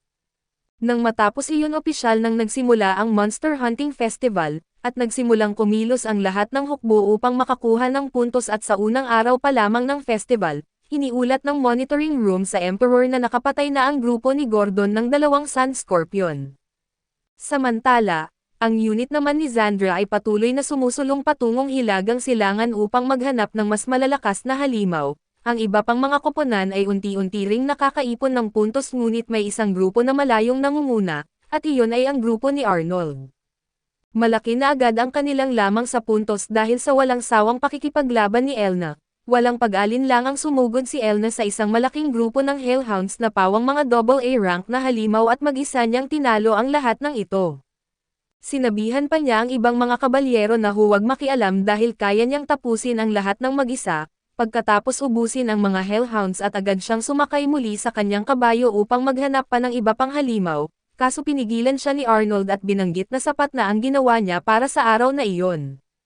Ipinaliwanag ni Arnold na mas mabuting pumunta muna sila sa kalapit na bayan upang magpahinga dahil 3 araw ang itagal ng festival. Wala silang kailangang madadaliin sa pagkuha ng puntos at lalo na't sila na ang nangunguna. Sinubukan pang tumutol ni Elna kaso ipinapaalala ni Arnold na sa buong panahon ng festival, siya ang direktang nakatataas nito kaya wala siyang karapatang suwayan ang kanyang utos at nang tuluyan ng pumayag si Elna na tumigil muna, kitang-kita ang ginhawa ng kanyang mga tauhan dahil buong araw na silang nakaupo at nanunood lamang sa kanya habang siya ang lumalaban. Nang gabing iyon habang umiinom si Arnold sa balcony ng kanyang silid, dumating si Elna dahil gusto niya itong makausap at binanggit ni Elna na umaasa siyang ang festival na ito ang magiging pagkakataon ni Arnold upang mabago ang tingin ng mga tao sa kanya, pero sa nakikita niya ay tila wala man lang itong balak na pagandahin ang kanyang imahe. Sumagot si Arnold na wala naman siyang pambihirang talento at bihira siyang magsumikap o seryosohin ang mga bagay, kaya natural lang na isipin ng lahat na isa lamang siyang walang kwentang prinsipe. Kaso alam ni Elna na ginagawa lamang ni Arnold ang lahat ng iyon para kay Leonard at bilang kambal ni Leonard at habang mas masama ang reputasyon ni Arnold, mas lalo namang namumukod tangi si Leonard sa paningin ng mga tao. Nagulat si Arnold na nahulaan ni Elna ang tunay niyang dahilan, subalit iginiit pa rin niyang kontento na siya sa kasalukuyan niyang kalagayan at pagkatapos ay nakiusap siya kay Elna na lumayo na sa kanya kapag natapos na ang festival. Naisip ni Elna na sinasabi lamang iyon ni Arnold dahil ayaw siya nitong makasama. Pero ipinaliwanag ni Arnold na kamakailan lamang ay may nagtangkang pumatay sa kanya at ang dahilan ay dahil nang italaga si Elna sa kanyang grupo, bigla siyang naging isa sa pinakamalalakas na kandidato para sa unang pwesto at dahil dito, nakita siya ng kanyang mga kapatid bilang malaking banta at ginawa nila ang lahat upang maalis siya. Handa si Arnold na harapin ang anumang panganib na darating, ngunit ayaw niyang madamay din si Elna kaya mas gusto niyang lumayo ito sa kanya at humingi ng paumanhin si Elna dahil hindi niya alam na ang kanyang presensya ay naglalagay pala kay Arnold sa ganitong kahirap na sitwasyon. Pero binanggit ni Arnold na hindi na niya kailangang isipin iyon dahil nagsimula na ang festival, dahil umabot na sila sa puntong ito ay ibibigay na lamang niya ang kanyang buong makakaya at pagsapit ng 3 araw ng festival, katatapos lamang talunin ng grupo ni Arnold ang ilang halimaw sa kagubatan. Nagulat si Elna nang malaman na kahit malaki na ang naging progreso nila sa loob ng 3 araw, bumagsak pa rin sila sa ikalawang pwesto dahil nalampasan sila ng grupo ni Prinsipe Carlos. Hindi niya maintindihan kung paano ito nangyari at ayon sa ulat, nakapatay ang grupo ni Carlos ng 2 AAA rank na halimaw at hindi pa rin makapaniwala si Elna dahil kahit hindi mahina ang grupo ni Carlos, siguradong wala silang kakayahang talunin ang mga AAA rank na halimaw. Nang marinig iyon, agad na napagtanto ni Arnold na malamang si Carlos ang gumagamit ng hamlan upang magpatawag ng mga halimaw at wala na siyang maisip na ibang paraan, kung paano ito nakakuha ng napakaraming puntos sa napakaikling panahon. Kaso lalo siyang nabahala sa naisip niyang iyon at kilala niya si Carlos bilang isang taong hindi ganoon katalino upang makabuo ng ganitong plano, ibig sabihin ay may ibang taong kumokontrol at gumagamit lamang sa kanya at maya-maya ay narinig ni Elna ang napakalakas na yabag ng libo-libong halimaw na sabay-sabay na rumaragasa. Agad na naalala ni Arnold ang babala ni Krista tungkol sa nalalapit na pag-atake ng mga halimaw sa lungsod, kaya tinanong niya si Elna kung matukoy nito kung saan papunta ang mga halimaw at matapos makinig ng mabuti, sinabi ni Elna na lahat ng mga halimaw ay patungo sa lungsod na eksakto sa kinatatakutan ni Arnold. Alam niyang hindi kakayanin ng depensa ng lungsod ang ganoong kalaking pag-atake dahil karamihan sa mga kabalyero ay nasa labas pa rin para sa festival. Ang tanging naiwan lamang ay ang personal na mga gwardya ng Emperor. Tinanong ni Arnold si Elna kung handa ba itong bumalik agad sa lungsod upang ipagtanggol ang mga tao kung iuutos niya iyon, walang pag-alinlangang pumayag si Elna at iginiit na ikararangal niya itong gawin. Kaso bago siya umalis, may isang kondisyon si Arnold at ipinangako niya kay Elna na hindi ito dapat mamatay, ganoon din ang kanyang utos sa lahat ng mga tauhan nito dahil ayaw niyang magpadala ng sinuman sa tiyak na kamatayan. Naantig ang lahat sa sobrang pagpapahalaga ni Arnold sa kanilang mga buhay, kaya sabay-sabay silang lumuhad at nangakong makakaligtas silang lahat sa laban at sinabi ni Elna na kailangan na nilang bumalik sa lungsod agad, kaso binanggit ni Arnold na hindi siya sasama. Dahil hindi siya mahusay sumakay ng kabayo, magiging pabigat lamang siya sa kanila kaya sinira niya ang kanyang bracelet at kusa niyang dinesqualify ang sarili sa kompetisyon, dahil dito ay hindi na obligado ang mga kabalyero na manatili sa kanyang tabi. Inutusan ni Arnold ang lahat ng kabalyero na bumalik sa lungsod sa lalong madaling panahon at ipagtanggol ang mga sibilyan gamit ang lahat ng kanilang lakas. Pagkaalis ng mga ito ay muli niyang isinuot ang kanyang disguise bilang silver upang kumilos ng palihim. Samantala sa lungsod ay matapang na nakikipaglaban ang Emperor kasama ang kanyang mga kabalyero upang ipagtanggol ang kanilang nasasakupan. Kahit paulit-ulit siyang hinihikayat ng kanyang mga tauhan na umatras ay mariin niya itong tinanggihan at sinabing hindi siya aalis hanggat hindi ligtas ang buong lungsod. Bigla namang lumitaw sa himpapawid ang dalawang lalaki habang pinagtatawanan ang hirap na dinaranas ng Emperor at ng kanyang mga kabalyero. Hiniling ng Emperor na ipakilala nila ang kanilang mga sarili at sinabi ng dalawa na ang kanilang mga pangalan ay Sam at Dean. Sila ay dalawang vampira na pinalayas mismo ng kanilang kapwa-vampira dahil sa napakarami nilang kasuklam-suklam na krimen, dahil sa tindi ng kanilang kasamaan at naglabas pa ang Adventurer Guild ng S-rank bounty para sa kanilang pagkakahuli. Ipinaliwanag ni Sam at Dean na gusto nilang bumawi matapos silang itaboy ng kanilang sariling lahi, kaso dahil hindi nila kayang kalabanan ang mga vampirang nagpatalsik sa kanila at ibinuhos na lamang nila ang kanilang galit sa imperyo dahil tumulong ito noon sa pangangaso sa kanila. Ipinapaalala ng Emperor na matagal nang nangyari ang insidenteng iyon at ang dating Emperor ang gumawa ng desisyong iyon at hindi siya, kaso wala nang pakialam sina Sam at Dean at ang gusto lang nila ay pumatay ng mga tao, kaya sinabi nilang hindi sila titigil hanggat hindi nila tuluyang winawasak ang buong lungsod. Kaagad silang naglabas ng malakas na magic attack patungo sa Emperor, pero bago pa ito tumama ay dumating si Elna sa tamang oras at hinarang ang pag-atake at masayang nakita ng Emperor si Elna. Kaso nagtaka siya kung paano ito nakabalik ng ganoon kabilis dahil ang alam niya ay kasama nito si Arnold. Humingi ng paumanhin si Elna at iginiit na napilitan siyang iwan ang kanyang tungkulin na bantayan si Arnold. Nang marinig iyon ay agad na naisip ng Emperor na si Arnold mismo ang nagpadala kay Elna upang tulungan silang ipagtanggol ang lungsod, dahil dito ay lalo siyang ipinagmamalaki ang kanyang anak. Agad na tumalon si Elna sa himpapawid upang salakayin sina Sam at Dean kaso sa mismong sandaling iyon, dumating si Prinsipe Carlos na mabilis na nakasakay sa kanyang kabayo dahil gusto niyang siya ang maging tagapagligtas ng lungsod at kilalanin na bayani. Lumabas ang katotohanan na nakipagkasundo pala si Carlos kina Sam at Dean, ang plano nila ay magpapanggap ang dalawang vampira na umatras upang magmukhang si Carlos ang nagligtas sa lungsod. Pero mula pa sa simula ay wala namang balak sina Sam at Dean na tuparin ang kanilang kasunduan at sa halip, basta na lamang nilang pinabagsak si Carlos mula sa kanyang kabayo habang kinukutsa siya dahil hindi nito napagtantong niloloko lamang siya sa simula pa lang. Samantala ay nagpakita si Arnold sa harap ni Leonard bilang Silver, nakita niyang papunta rin si Leonard sa lungsod upang tumulong sa laban pero pinigilan siya ni Silver at binanggit na kung pupunta siya ngayon, ilalagay lamang niya sa panganib ang kanyang sarili at ang kanyang mga tauhan dahil hindi nila kakayanin na harapin ang napakaraming halimaw ng sila lang. Gayunpaman ay iginiit ni Silver na mayroon siyang plano upang malutas ang sitwasyon, pero kailangan ng matinding determinasyon ni Leonard dahil maaaring malagay siya sa alanganin kapag isinagawa nila ito.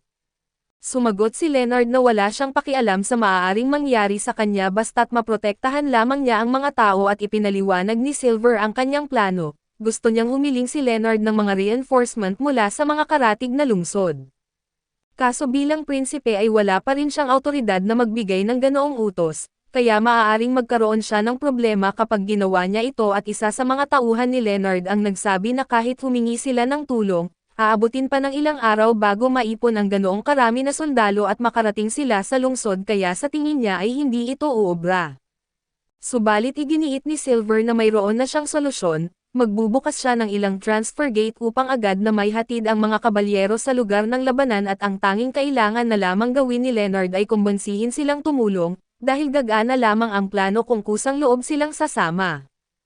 Pagkatapos noon ay agad na itineleport ni Silver si Leonard at ang kanyang mga tauhan sa battlefield, kasunod nito ay nagbukas siya ng mga portal na konektado sa 6 na magkakaibang lungsod at pinalakas pa niya ang boses ni Leonard upang marinig ito ng lahat ng tao sa mga lugar na iyon. Nagbigay ng talumpati si Leonard at nakiusap sa lahat ng kabalyerong maaaring tumulong, binanggit niyang kasalukuyang inaatake ang lungsod ng Kill at kailangan nila ng lahat ng tulong na maaari nilang makuha. Tiniyak din niya na siya ang sasalo ng buong responsibilidad sa desisyong ito, kaya hindi dapat matakot ang sino man na maparusahan dahil sa pag-alis ng walang utos mula sa kanilang mga nakatataas. Isa-isang nagsimulang dumaan sa mga portal ang mga sundalo, lahat sila ay naantig sa panawagan ni Leonard at kusang loob na nagpa siyang lumaban sa kanyang tabi at sa huli, umabot sa halos 3,000 sundalo ang nagtipon at sa ganoong kalaking bilang, nagkaroon sila ng pag-asang mailigtas ang lungsod.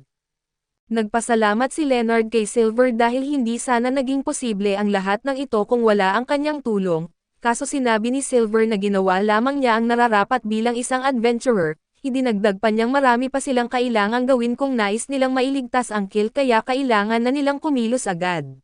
Biglang nakatanggap ng balita ang emperador na may paparating na ikalawang grupo ng mga halimaw at mas marami pa ang mga ito kaysa sa naunang grupo. Dahil dito ay lalong naging delikado ang sitwasyon at inutusan ng emperador ang lahat na manatili sa kanilang pwesto at siguraduhing walang kahit isang halimaw ang makakalusot sa mga gate.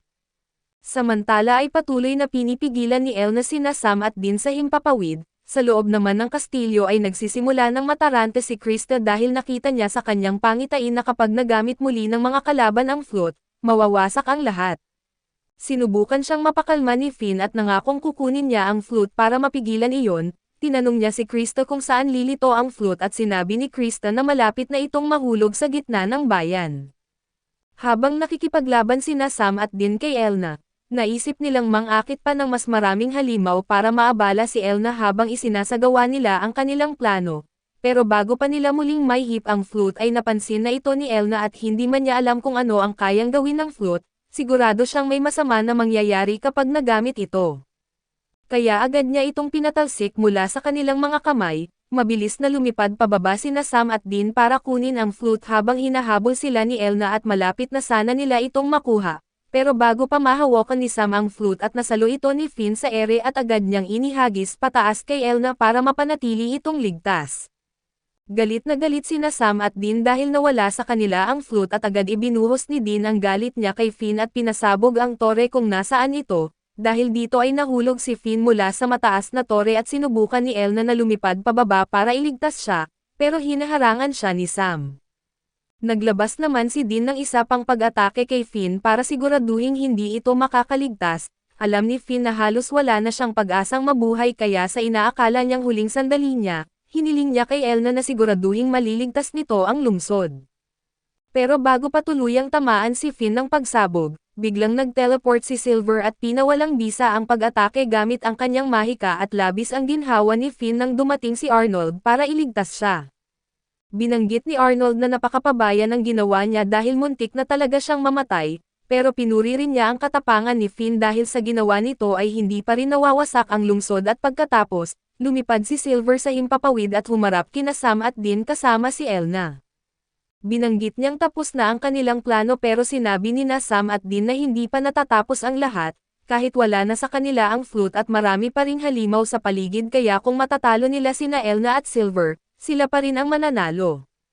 Tinanong sila ni Elna kung paano nila gagawin iyon gayong nahirapan na silang dalawa laban sa kanya ng mag-isa, ngayong patas na ang laban ay wala na silang pagkakataong manalo pero biglang sinabi ni Silver kay Elna na balak niyang labanan ng mag-isa sina Sam at Dean. Gusto niyang pumunta si Elna sa ibaba para tulungan ang iba laban sa mga halimaw.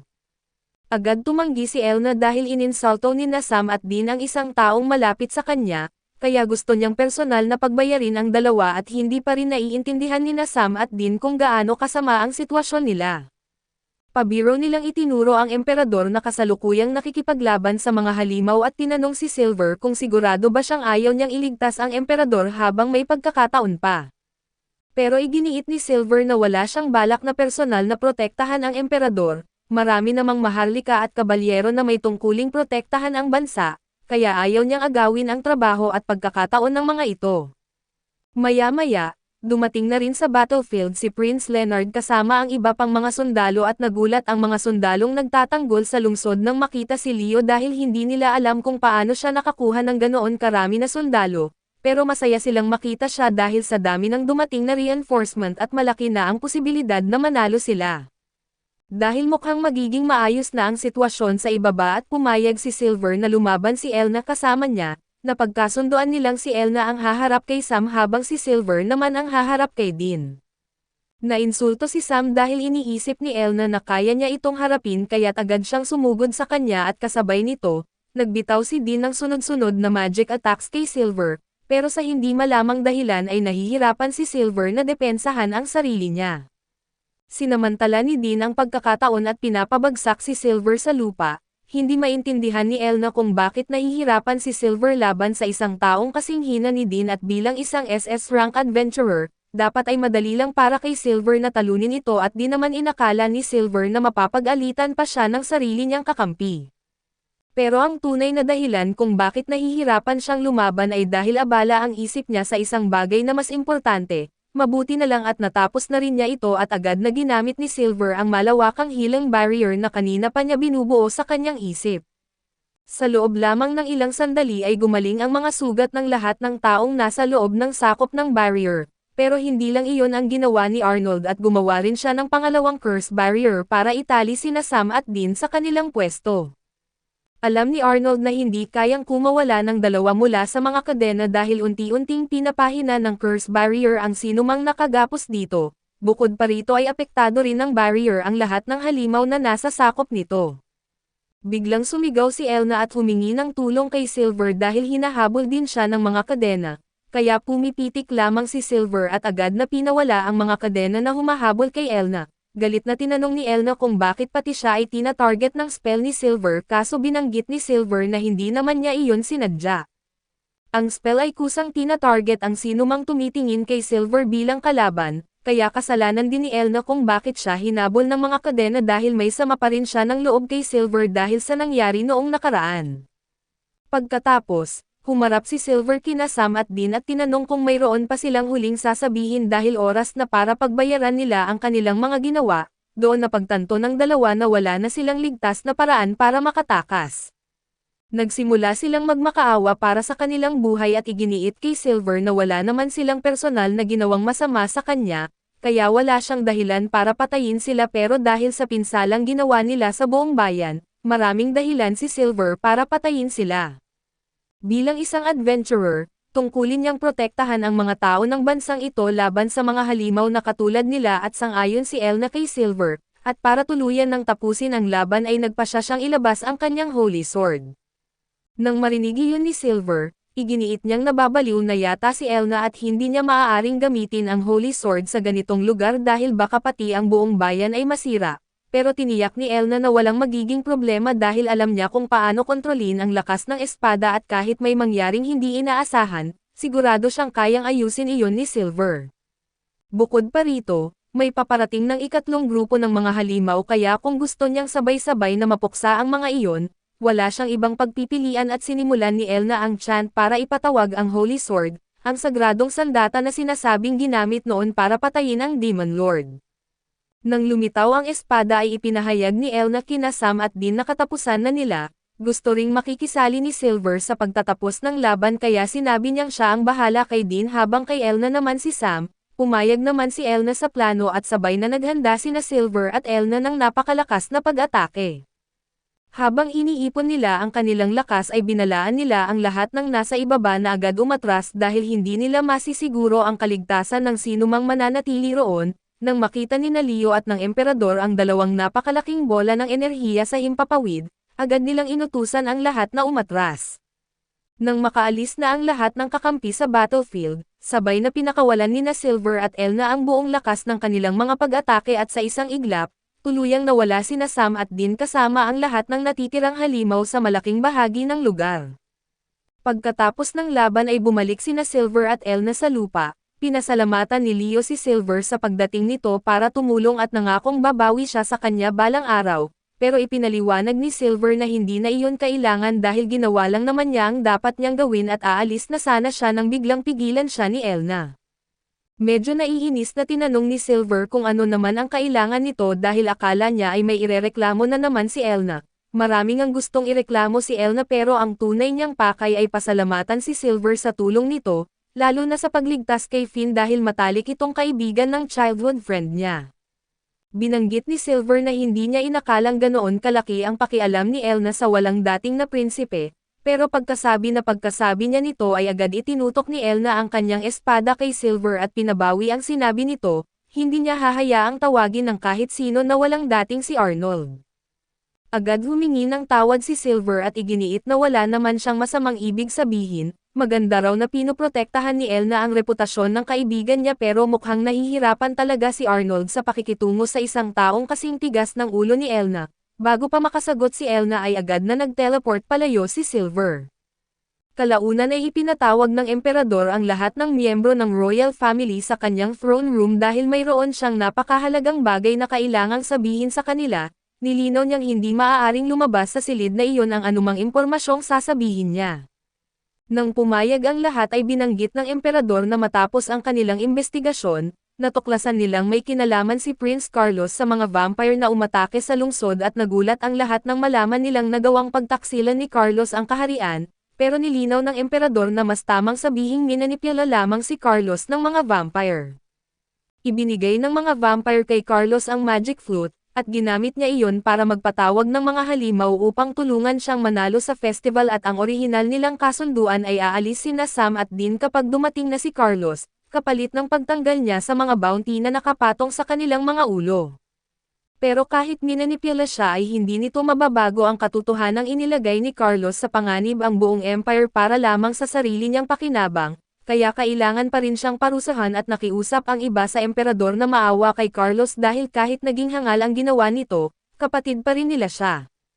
Pero hindi sang-ayon si Leonard at para sa kanya, dapat pugutan ng ulo si Carlos bilang parusa sa kanyang mga krimen at marami kasing kabalyero ang namatay sa laban, kaya hindi matanggap ni Leonard na palampasin lamang ang taong responsable sa nangyari dahil kapatid nila ito. Idinagdag ng Emperador na hindi naman malalaman ng mga kabalyero ang katotohanan tungkol dito, pero para kay Leo ay mali pa rin iyon dahil maaari itong maging masamang halimbawa sa hinaharap. Naiintindihan ng Emperador kung bakit ganoon ang nararamdaman ni Leo, pero hindi niya kayang ipapugot ang ulo ng sarili niyang anak kaya nagpasya siyang iligtas ang buhay ni Carlos, gayunpaman ay hindi ibig sabihin nito na baliwalain niya ang sinabi ni Leo. Kaya pinapapunta niya si Leo sa kanyang harapan at iginawad sa kanya ang titulong ambasador. Hindi makapaniwala si Gordon na basta na lang ibinigay ng Emperador kay Leo ang titulo pero para sa Emperador, patas lamang ang desisyong ito at kahit kasi nangunguna si Carlos at malinaw na disqualified na siya. Si Arnold naman ang nasa pangalawang pwesto, pero na-disqualify rin siya dahil nasira ang kanyang bracelet at parehong nasa ikatlong pwesto sina Leonard at Gordon, pero dahil malaki ang naitulong ni Leonard sa pagligtas sa lungsod at para sa emperador ay mas nararapat na si Leo ang makatanggap ng titulo, wala namang may katwiran si Gordon laban dito. Pagkatapos ay binanggit ni Leo sa emperador na mayroon siyang isang kahilingan, gusto niyang mabigyan ng gantimpala ang lahat ng kabalyerong tumugon sa kanyang panawagan dahil sa ipinakita nilang katapangan. Binanggit naman ng emperador na nakapaghanda na siya ng kabayaran para sa mga kabalyero. Pero biglang lumapit si Elna at iginiit sa emperador na dahil pinag-uusapan na rin nila ang tungkol sa mga gantimpala, dapat muling pag-isipan ang pagkakadisqualify kay Arnold at sinadya kasi ni Arnold na sirain ang kanyang bracelet para may padala niya si Elna sa battlefield ng mas mabilis. Inamin ng emperador na kung talagang sinadya ni Arnold na sirain ang kanyang bracelet para sa kapakanan ng lungsod, may sapat na dahilan para muling pag-isipan ang kanyang disqualification at posibleng sa kanya pa ibigay ang titulong ambasador. Pero iginiit ni Arnold na aksidente lamang ang nangyari kaya ayon sa mga patakaran at mananatili ang kanyang disqualification, gayunpaman ay alam na alam ng emperador na nagsisinungaling si Arnold tungkol sa pagkasira ng bracelet. Kaya ipinahayag niyang dahil ang sinasabing aksidenteng iyon ang dahilan kung bakit nakarating si Elna sa lungsod sa tamang oras, karapat-dapat din si Arnold na makatanggap ng gantimpala. Kaya simula sa araw na iyon ay idineklara ng emperador na magiging deputy ambassador si Arnold at maglingkod sa ilalim ni Leonard. Nagulat si Arnold dahil hindi niya inaasahang mabibigyan siya ng ganoon kahalaga na titulo at sinubukan niyang tanggihan ito at iginiit na hindi siya sapat na mahusay para gampanan ang ganoon kahalaga na tungkulin.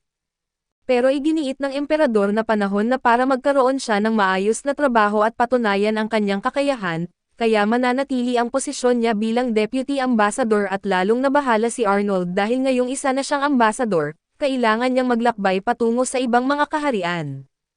Ibig sabihin ay hindi na niya mabantayan ng mabuti ang mga nangyayari sa loob ng kanilang bansa, hindi rin nila alam kung mayroong ibang taong pinaglilingkuran ang mga vampire na maaaring gumawa ulit ng masama sa hinaharap, kaya isa na naman itong problema na kailangang alalahanin ni Arnold.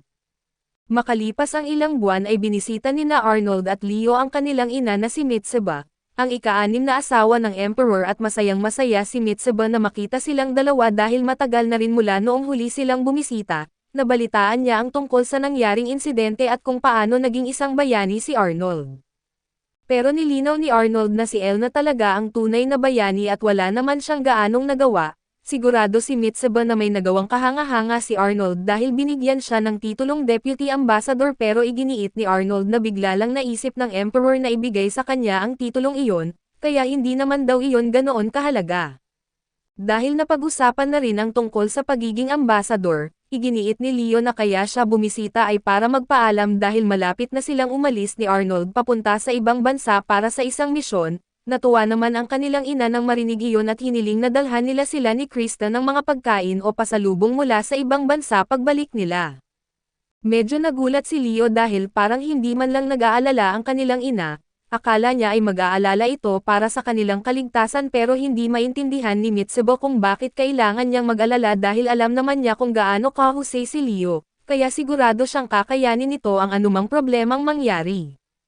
Habang naroon silang dalawa, biglang tinanong ni Mitseba kung sino sa kanila ang magpapakasal kay Finn dahil nabalitaan niyang madalas itong kasama ng magkapatid at agad namang itinanggi ni Leo na may ganoon silang relasyon ni Finn. Kaso iginiit ni Krista na si Arnold naman ang mas madalas na kasama ni Finn. Dahil dito ay inakala ni Mitseba na baka sina Arnold at Finn nga ang magkasintahan, pero ayaw ni Arnold na pag-usapan iyon ngayon kaya nagpasya siyang umalis muna at habang papalabas, naisip niya na kapag si Gordon o Xandra ang nakakuha ng trono ay siguradong mapapahamak sina Krista at ang kanyang ina. Kaya kailangan niyang gumawa ng malaking progreso para makuha ang trono bago siya umalis. Dahil dito ay inutusan niya si Sebas na maghanap ng anumang baho o sekreto tungkol sa mga maharlikang hindi pa sumasali sa anumang panig, gagamitin niya ang mga impormasyong iyon para takutin sila at pilitin na sumali sa kanyang panig. Makalipas ang ilang sandali, nakipagkita si Arnold kay Count Bales dahil may narinig siyang isang interesanteng balita tungkol dito at ayon sa mga kumakalat na kwento, ang asawa ni Count Bales na si Bettina ay lumalabas gabi-gabi at nakikipagrelasyon sa iba't ibang maharlika sa kanilang lugar at bukod pa roon, nakagawa rin ito ng napakalaking utang. Dahil dito ay tinanong ni Arnold si Bales kung bakit nananatili pa rin itong kasal kay Bettina dahil kapag nagpatuloy iyon, tuluyang masisira ang kanyang reputasyon at iginiit ni Bales na gusto na rin niyang takasan si Bettina, pero nang sabihin niya noon sa Emperor ang tungkol sa kanilang kasal, tuwang-tuwa ito para sa kanya. Kaya hindi niya alam kung ano ang magiging reaksyon ng Emperor kapag sinabi niyang gusto na niyang makipaghiwalay. Naintindihan ni Arnold kung bakit nag-aalala si Bales sa magiging reaksyon ng Emperor, mahirap din para kay Bales na personal na ipaliwanag ang ganoong kaselang problema. Kaya nag-alok si Arnold na si Leonard na lang ang magpaliwanag sa Emperor tungkol sa napakaraming lalaking nakarelasyon ni Bettina. Sigurado siyang kapag nalaman ng Emperor ang buong kwento at papayag din itong i-divorce ni Bales ang kanyang asawa. Ilang sandali lang ang lumipas. Biglang pumasok si Bettina sa meeting room at agad na humingi kay Bales ng dagdag na pera para sa buwan na iyon dahil gusto niyang mag-party. Sinabihan siya ni Bales na magpakita naman ng respeto dahil may mahalaga siyang bisita. Pero nang makita ni Bettina na si Arnold lang pala ang bisita, agad niya itong nilait dahil marami na siyang narinig na kwento tungkol sa pagiging walang kakayahan ni Arnold. Sinigawan siya ni Bales at sinabihan na tumahimik at umalis. Kahit ano pa ang tingin niya kay Arnold, isa pa rin itong prinsipe at maaari silang mawalan ng titulo dahil sa pag-insulto rito at matapos iyon, napailing na lang si Bettina at umalis nang walang sinasabi at taos-pusong humingi ng tawad si Bales kay Arnold dahil sa ugali ng kanyang asawa, pero iginiit ni Arnold na ayos lang iyon. Gayunpaman dahil sa nangyari ay tuluyan nang nakapagdesisyon si Bales na ituloy ang diborsyo, kaya nakiusap siya kay Arnold na tulungan siyang ipaliwanag ang lahat sa Emperor, at sinabi naman ni Arnold na siya na ang bahala at dahil dito, halos nakuha na ni Arnold ang suporta ni Count Bales. Pero sigurado siyang hindi matutuwa si Xandre kapag nalaman nito ang nangyari. Tinanong ni Finn kung bakit kaya't ipinaliwanag ni Arnold na habang nag-iimbestiga siya, nalaman niyang may koneksyon si Xandre sa pamilya ni Bettina. Sa katunayan si Xandre mismo ang nagpadala kay Bettina para pakasalan si Bales at binigyan niya ito ng 2 utos. Una ay kailangan nitong ubusin at sayangin ang lahat ng pera ni Bales, pangalawa ay kailangan nitong makipagrelasyon sa Minister of Industry. Ang plano ni Xandre ay hintayin na mawalan ng pag-asa si Bales dahil sa mga problema niya at pagdating sa puntong iyon, kukumbinsihin niya itong sumali sa kanyang panig kapalit ng pagtulong niya sa divorce nito kay Bettina, kasabay nito ay ibubunyag niya kay Bales ang relasyon ni Bettina sa Minister of Industry. Sa ganitong paraan ay mapapatalsik niya sa posisyon ang Minister of Industry, pagkatapos ay kukumbinsihin niya ang Emperor na ilagay ang isa sa kanyang mga tauhan sa bakanteng posisyon at ilang taon nang inihahanda ni Xandre ang planong ito, pero ngayon si Arnold ang makikinabang sa lahat ng ginawa niya. Sigurado si Arnold na babawi si Xandre dahil dito, pero wala siyang ibang pagpipilian dahil kailangan niyang mapahina ang posisyon ni Xandre para habang wala siya dahil sa kanyang misyon bilang ambasador. Kay Xandre nakatuon sina Eric at Gordon sa halip na sa kanya. Nang matanggap ng Emperor ang sulat ni Leo na nagpapaliwanag sa lahat ng nangyari tungkol sa asawa ni Bales at sa relasyon nito sa Minister of Industry, galit na galit ang Emperor at agad niyang binalak na tanggalin sa posisyon ang Minister of Industry at ipalit dito si Bales. Pakiramdam ng Emperor na may isang lihim na plano sa likod ng lahat ng nangyari, pero hindi naman niya iyon masyadong inintindi dahil bago niya makuha ang trono, marami rin siyang ginawang ganoong mga plano. Noong panahong iyon ay kilala siya bilang isang prinsipe na mahilig magwaldas ng pera dahil ginawa niya ang lahat para isipin ng mga tao na wala siyang kakayahan, kaya alam niyang ganoon din ang ginagawa ngayon ni Arnold. Sigurado rin ang Emperor na malaking bahagi ng mga tagumpay ni Leonard kamakailan ay dahil kay Arnold na palihim na kumikilos sa likod ng mga pangyayari. Pero kahit pagsamahin pa nina Arnold at Leonard ang kanilang kakayahan at hindi pa rin sigurado ang Emperor kung kaya nilang talunin ang ibang kalaban sa trono. Sina Eric, Gordon at Xandre ay pawang napakahuhusay at siguradong hindi lang sila manunood habang may ibang unti-unting lumalapit sa trono, gayunpaman kahit alam ng Emperor na hindi maiiwasan ang labanan para sa trono, umaasa siyang matatapos iyon ng kaunti lang ang masasaktan o mamamatay. Makalipas ang ilang panahon, tuluyan nang natapos ang divorce ni Bales at Bettina at pinasalamatan naman ni Arnold si Leonard sa pagdala sa Emperor ng sulat na ibinigay ni Bales. Masaya si Leonard na naging maayos ang lahat, pero matapos basahin ang sulat at malaman ang lahat ng problemang idinulot ni Bettina kay Bales, Napaisip siya kung bakit pinakasalan ni Bales ang babaeng iyon. Sinabi ni Arnold kay Leo na magsilbi sana itong aral sa kanya na maging maingat sa pagpili ng mapapangasawa. Tiniyak naman ni Leonard na hindi siya basta-basta gagawa ng desisyon pagdating sa bagay na iyon, pero dahil napag-uusapan na rin nila ang tungkol sa kasal, tinanong niya si Arnold kung naisip na ba nito kung sino ang gusto niyang pakasalan. Sa ngayon ay dalawa lang ang naiisip na pagpipilian ni Arnold, sina Finn at Elna. Pero kahit sino pa sa dalawa ay pakiramdam niya ay dagdag na problema at responsibilidad lang ang pag-aasawa sa ngayon, kaya wala pa siyang planong magpakasal. Tinanong din ni Leo si Arnold kung hindi ba siya nag-aalala kay Finn, habang wala silang dalawa dahil sa kanilang misyon bilang mga ambassador. Si Finn ang magiging flag bearer nila, kaya magiging magandang target siya para kay Xander, pero naisip na iyon ni Arnold at nakagawa na siya ng paraan. Plano niyang ipaubaya muna si Finn sa pangangalaga ni Elna. Kinabukasan ay nagpunta si Arnold sa bahay ni Elna at sinalubong siya sa pintuan ng ina nitong si Anna. Masaya si Anna na makita ulit si Arnold dahil matagal na rin mula noong huli itong bumisita. Iginiit ni Anna na nasa loob sina Finn at Elna pero malamang ay naliligo pa ang dalawa. Kaya kailangan niyang maghintay, o kung gusto niya, maaari rin siyang sumabay sa kanila sa paliligo, at magalang na tumanggi si Arnold dahil sigurado siyang papatayin siya ni Elna kapag sinubukan niyang gawin iyon. Pero para kay Anna ay hindi naman siguro magagalit ng sobra si Elna dahil madalas namang sabay maligo sina Arnold at Elna noong mga bata pa sila. Pero naalala ni Arnold na minsan ay muntik na siyang malunod ni Elna nang hindi sinasadya, kaya ayaw na niyang subukan iyon, at dahil dito, niyaya na lang siya ni Anna na maghintay sa isang silid habang umiinom ng tsaa, at pumayag naman si Arnold. Pero nang umakyat si Arnold at pumasok sa silid na itinuro ni Anna, nadatnan niyang nagpapalit ng damit sina Elna at Finn. Pakiramdam ni Arnold ay katapusan na niya ng buong lakas siyang batuhin ni Elna ng unan, dahilan para tumilapon siya at bumangga sa pader. Makalipas ang ilang sandali ay naupo silang lahat para mag-usap. Humingi ng tawad si Finn kay Arnold dahil nagkaroon ito ng concussion, pero para kay Elna, kasalanan iyon ni Arnold dahil pumasok siya nang hindi man lang kumakatok. Ipinaliwanag ni Arnold na si Anna ang may kasalanan dahil siya mismo ang nagsabing pumasok siya sa silid, samantala ay natatawa lang si Anna sa nangyari, kaya pabiro niyang tinanong si Arnold kung pananagutan ba nito ang pagkakita kina Elna at Finn na naka-underwear sa pamamagitan ng pagpapakasal sa kanilang dalawa. Sinabi ni Arnold na wala pa siyang planong pakasalan ang kahit sino, at higit sa lahat, mayroon siyang mahalagang bagay na kailangang pag-usapan sa kanila, at iginiit niyang gusto niyang manatili muna roon si Finn habang nasa ibang bansa siya para sa kanyang misyon bilang ambassador. Gusto niyang masigurong hindi ito magiging target ng kanyang mga kalaban. Karaniwan ay walang problema kina Elna at Anna na gawin iyon para kay Arnold, pero ipinaliwanag ni Elna na mahihirapan siyang protektahan si Finn dahil inatasan siyang samahan at protektahan ang grupo ng mga ambassador, na ibig sabihin, sasama siya kina Arnold at Leonard. Gayunpaman binanggit ni Elna na kaya niyang protektahan si Finn habang nasa capital pa sila, pero pagkatapos nilang umalis ay kailangan nang humanap ni Arnold ng ibang paraan para maprotektahan ito. Pinasalamatan ni Arnold si Elna sa kanyang tulong at iniwan muna si Finn sa pangangalaga nito ng gabing iyon, pero habang naghahanda nang umalis si Arnold, tumakbo papunta sa kanya si Finn at tinanong kung magiging ligtas ba siyang umuwi ng mag-isa sa ganitong oras ng gabi.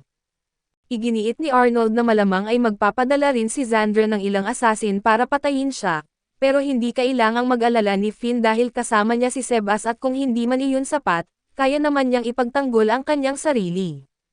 Pagkatapos noon ay nagsimula ng bumiyahe pauwi sina Arnold at Sebas, pero hindi pa sila nakakalayo nang maramdaman nilang may paparating na mga kalaban.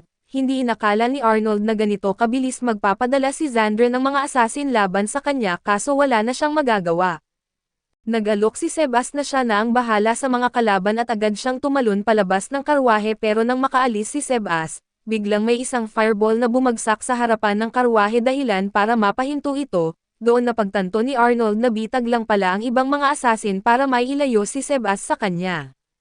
Sinabi ng assassin kay Arnold na nasa napakadelikadong sitwasyon siya ngayon, pero hindi naman gaanong nag-aalala si Arnold dahil sigurado siyang babalik agad si Sebas kapag natapos nitong talunin ang mga kalaban. Alam ng assassin kung gaano kalakas si Sebastian na kilala bilang Reaper, pero sinabi niyang kahit si Sebastian ay hindi makakabalik agad dahil kailangan muna nitong harapin ang 12 assassin ng sabay-sabay. Pagkatapos ay sinabi ng assassin na wala siyang balak patayin si Arnold, ang kailangan lang niyang gawin ay dalhin ito kay Xandra pero alam ni Arnold na mahilig mag-torture ng mga tao si Xandra, kaya wala siyang balak sumama. Agad na umatake ang assassin kay Arnold at naghanda naman siyang ipagtanggol ang sarili, pero bago pa siya makakilos ay biglang tumalon mula sa mga halaman ang isang babae at hinarang ang pag-atake gamit ang kanyang dagger.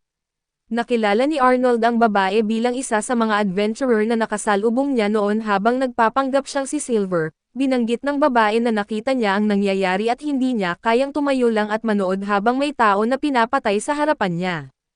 Muling umatake ang assassin kay Linfia, pero binago niya ang kanyang dagger at ginawa itong shield para harangin ang pag-atake at pagkatapos, ginawa naman niya itong isang mahiwagang spear na kayang gumamit ng slip spell laban sa mga kalaban.